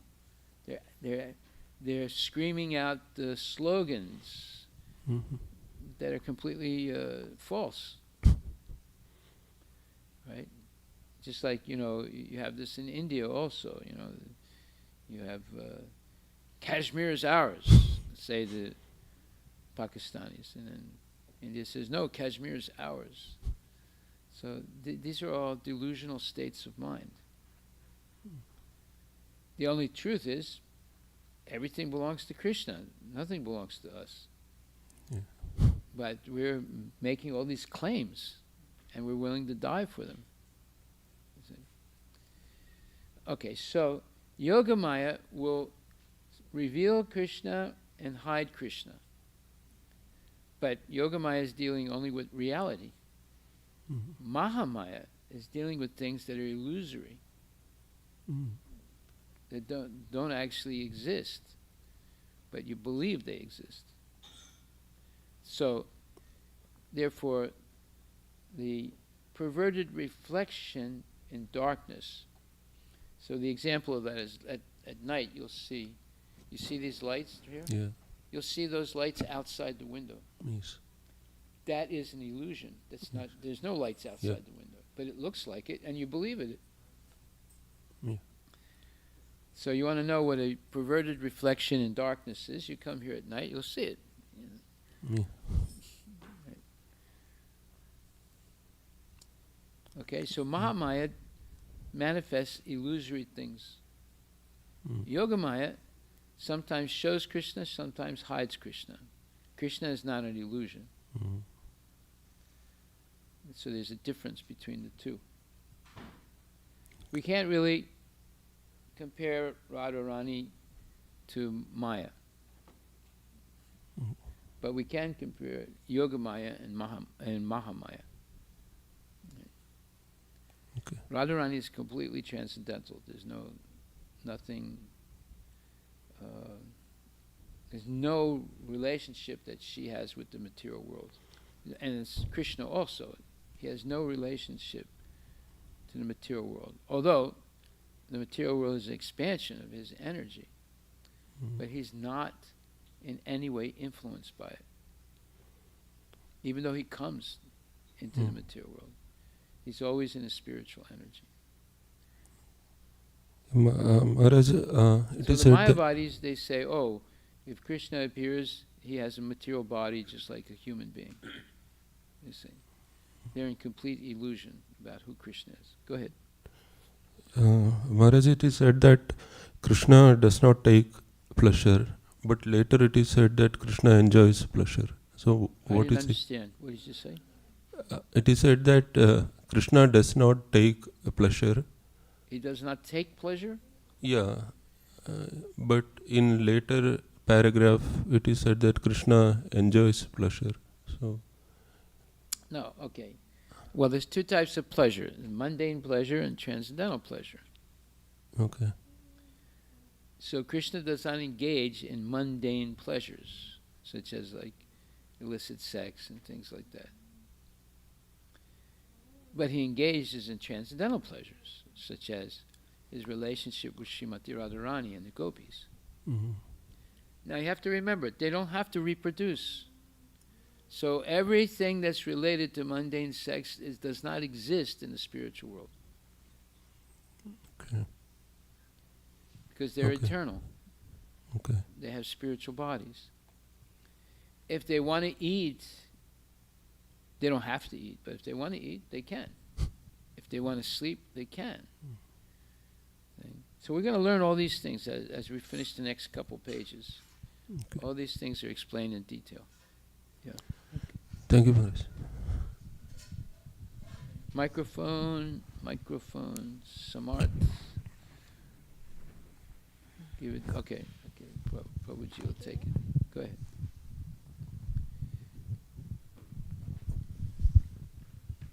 Hare Krishna, Guru Maharaj. Yes. So, Krishna is the cause of everything, and he knows he's the knower of everything. Then how can he not know what Radharani is feeling or how she is?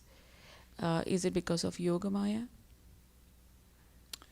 Why? Well, he can know what Radharani is feeling by accepting her position. That's what he does. How can he know what it is in himself that gives Radharani so much pleasure? He can't know that unless he takes the position of Radharani. Yeah, so... See, now look, this is very important. Why do people get divorces? Because they don't understand each other anymore. When they get married, they think, oh, I understand this person. Then after a little while, they say, no, I don't understand this person at all.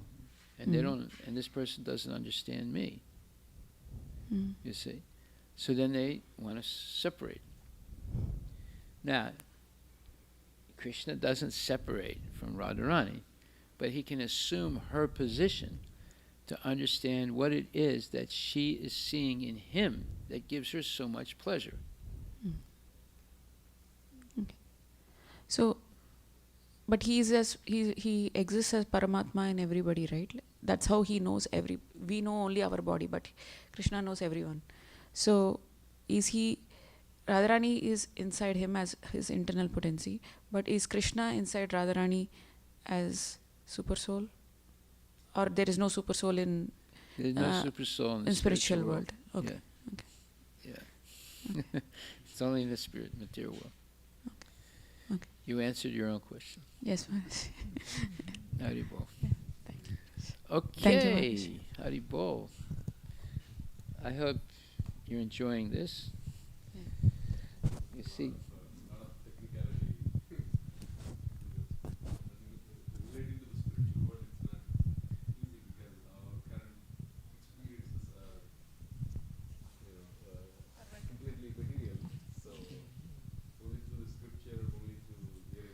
look, this is amazing what Prabhupada's writing here. It's unbelievable. Nowhere else you're going to get this information. Nowhere else. That's why very few people are attracted to it, because it's so far, transcendental. It's just too much for them to comprehend. Yeah, it's too much for us also, but we're trying to comprehend it. You look what Prabhupada has done. I mean, just this introduction itself is just transcendental knowledge, that we could have no way of having it anywhere else. No way at all. The only way Prabhupada written is because he's experienced. Yeah. He has the experience, a lifetime of experience, many lifetimes of experience. So we're very fortunate to be able to hear this. Very fortunate to have Chaitanya Charitamrita.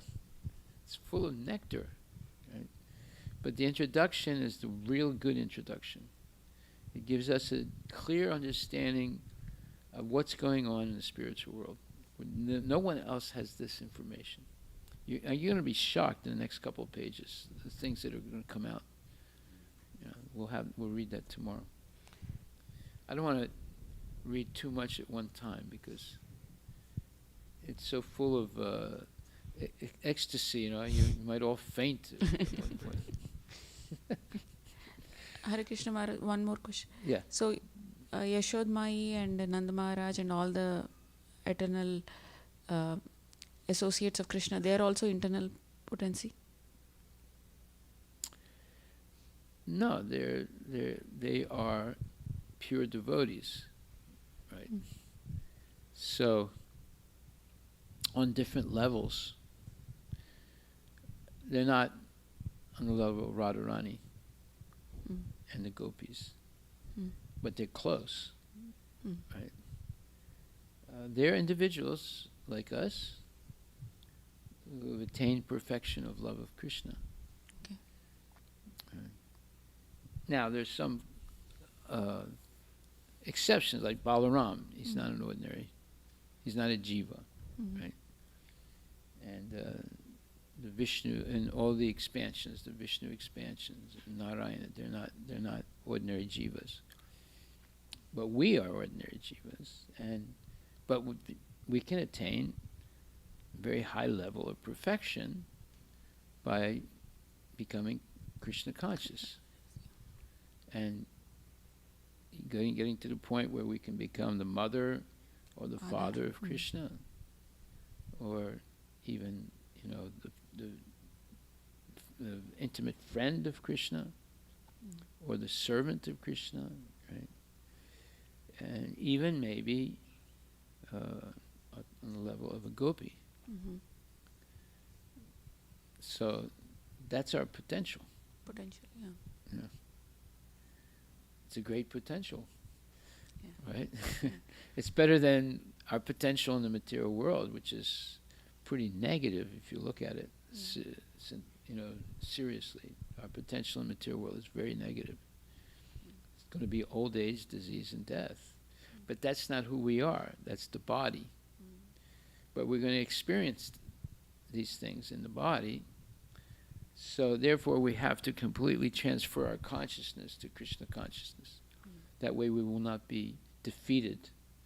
You look at someone who's dying, they're defeated. For them, they're losing everything. It's the worst thing that could ever happen to them. But for a devotee, it's the best thing that could ever happen to them. Because they're actually now going to actually see Krishna and go back to Godhead. You see how strange things are? Yeah. Opposite. Yeah. It's very, very strange. Boy, I saw my father die. He was devastated. He was devastated, right? He's crying and he's completely defeated, right? And I saw that. I didn't understand it at the time. Now I understand it much better now. So for the devotee, death is the best moment. And for the materialists, it's the worst moment. It's the worst thing that could ever happen to them. Yeah, they want to avoid it, or they want to die quicker. So you can go to Oregon now, and they'll kill you. They'll let you, end of life, whatever they call it, right? Death No, with no, it's not mercy killing. Mercy death. killing is something else. No, death with dignity. Huh? It's death with dignity, Maharaj. Yeah, death with see, they make it sound wonderful. Yeah. How, Is that considered suicide? yeah, it's legal suicide. It used to be illegal. They had this one Armenian guy, Dr. Kevorkian. He was going around killing people. Because of him, they finally made it legal in a few states, because he was killing so many people, and death with dignity. So they've come with these crazy names. You see how language can, sort of make something horrible seem like it's okay, right? Yeah. So Dr. Kevorkian ended up in jail, but he was the one that pioneered this death with dignity. Yeah. So if you want to die quicker, you can go to Oregon, and they will happily kill you. Yeah. No, I mean, we should become real serious about Krishna consciousness, because otherwise we're going to, what's the alternative? The alternative is misery. It's not an alternative. Okay, we'll stop right there. Thank you. Hare Krishna. Glories to Srila Prabhupada.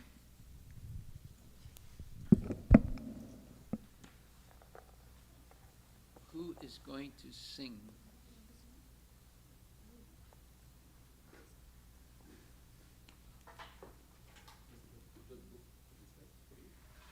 No, I'll take it. I have to take a little rest now because we have this program.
Shri Guru Charana Padma Kevala Bhakti Sadma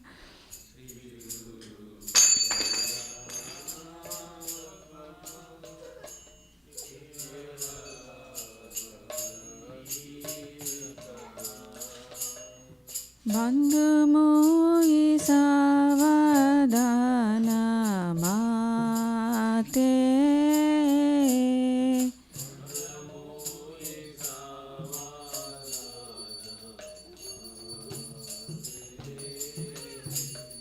Jahara Prasade Bhai E Bhavatariya Jai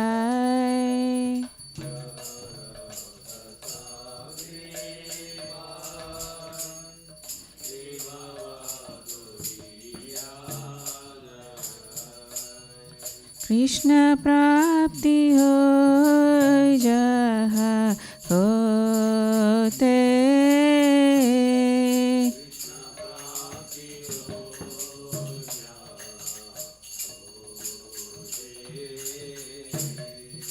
Guru Mukha Padma Vakya चित्ते ते करिया क्या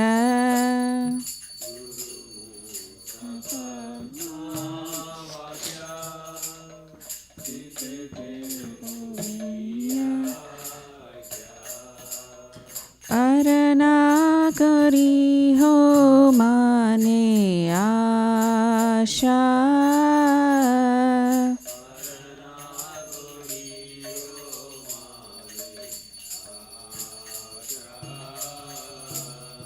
श्री गुरु चराणे रति ऐसे उत्तम गति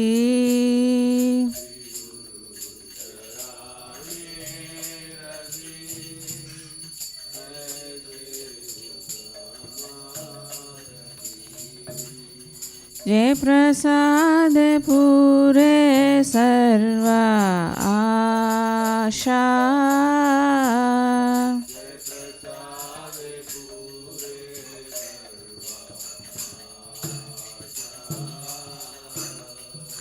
चक्षुदान दिलो जय जन्मे जन्मे प्रभु से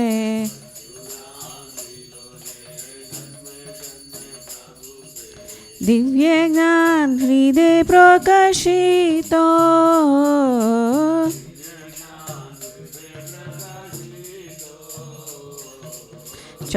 प्रेमा भक्ति जहाँ होते अविद्या विनाशा जाते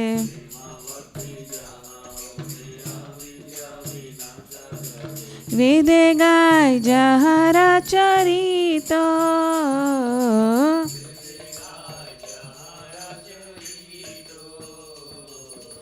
श्री गुरु करुणा सिंधु आधम जनारा बंधु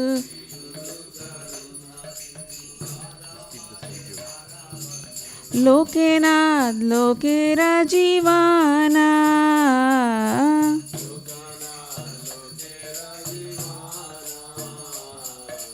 श्री गुरु करुणा सिंधु आधम जनारा बंधु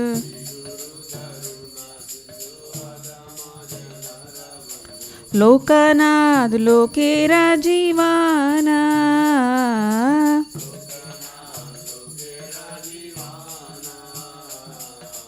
हा हा प्रभु कोरो दया देहो मोरे पाधा छाया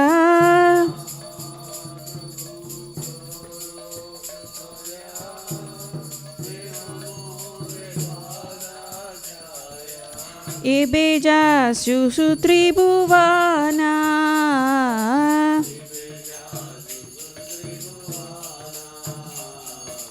प्रभुपाद पतित पवना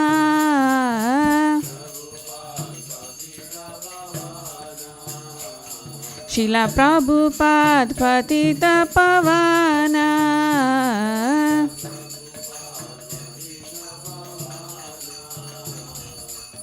नाम ओम विष्णुपदाय कृष्णप्रस्थाय भूतले श्रीमती भक्ति वेदांत स्वामी इति नामिने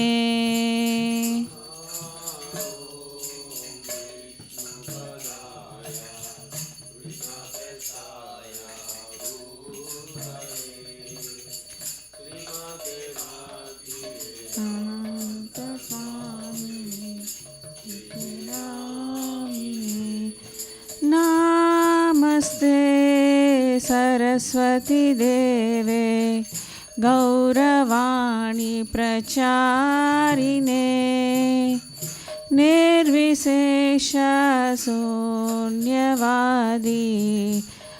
पाश्चात्यादिसतारिणे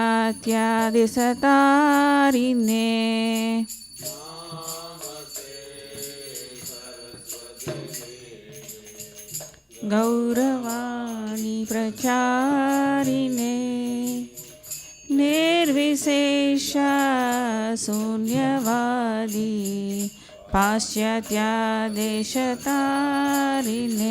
जय श्री कृष्ण चैतन्य प्रभु नित्यानंदा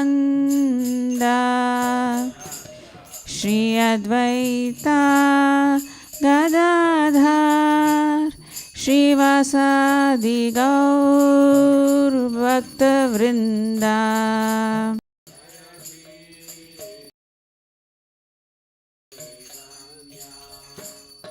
प्रभु नित्यानंदा श्री अद्वैता गदाधर श्रीवासादि गौर भक्तवृंदा। जय श्री कृष्ण चैतन्य प्रभु नित्यानंदा श्री अद्वैता गदाधर श्रीवासादि गौर भक्तवृंदा।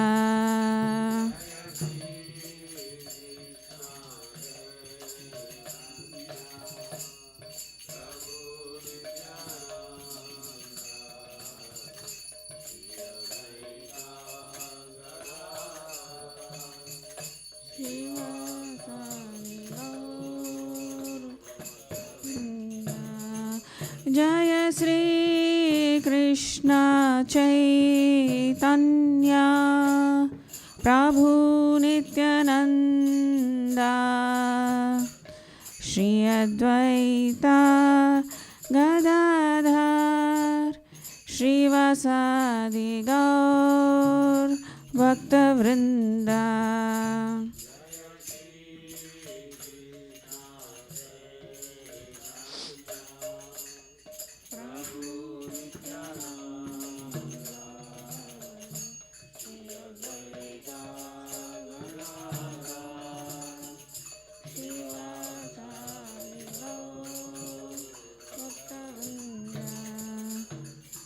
Hare Krishna, Krishna Krishna, Hare Hare, Hare Ram, Rama Rama, Hare Hare.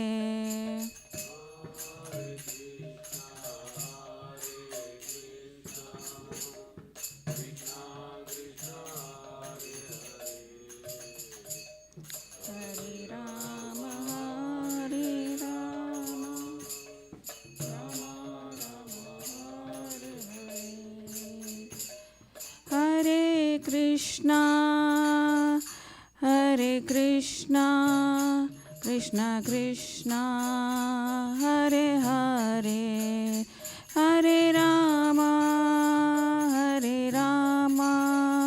Rama Rama, Hare Hare.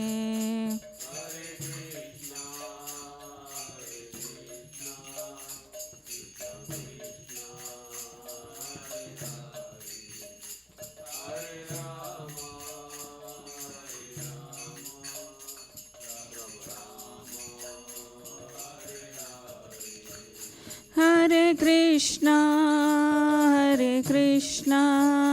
Krishna Krishna, Hare Hare, Hare Rama, Rama Rama, Hare Hare.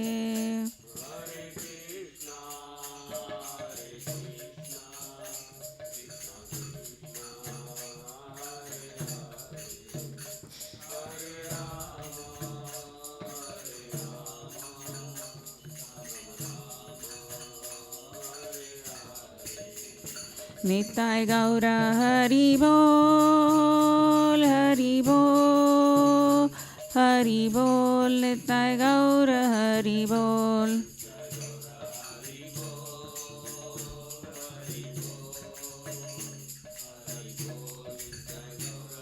Hari Bol. Srila Prabhupada ki jai.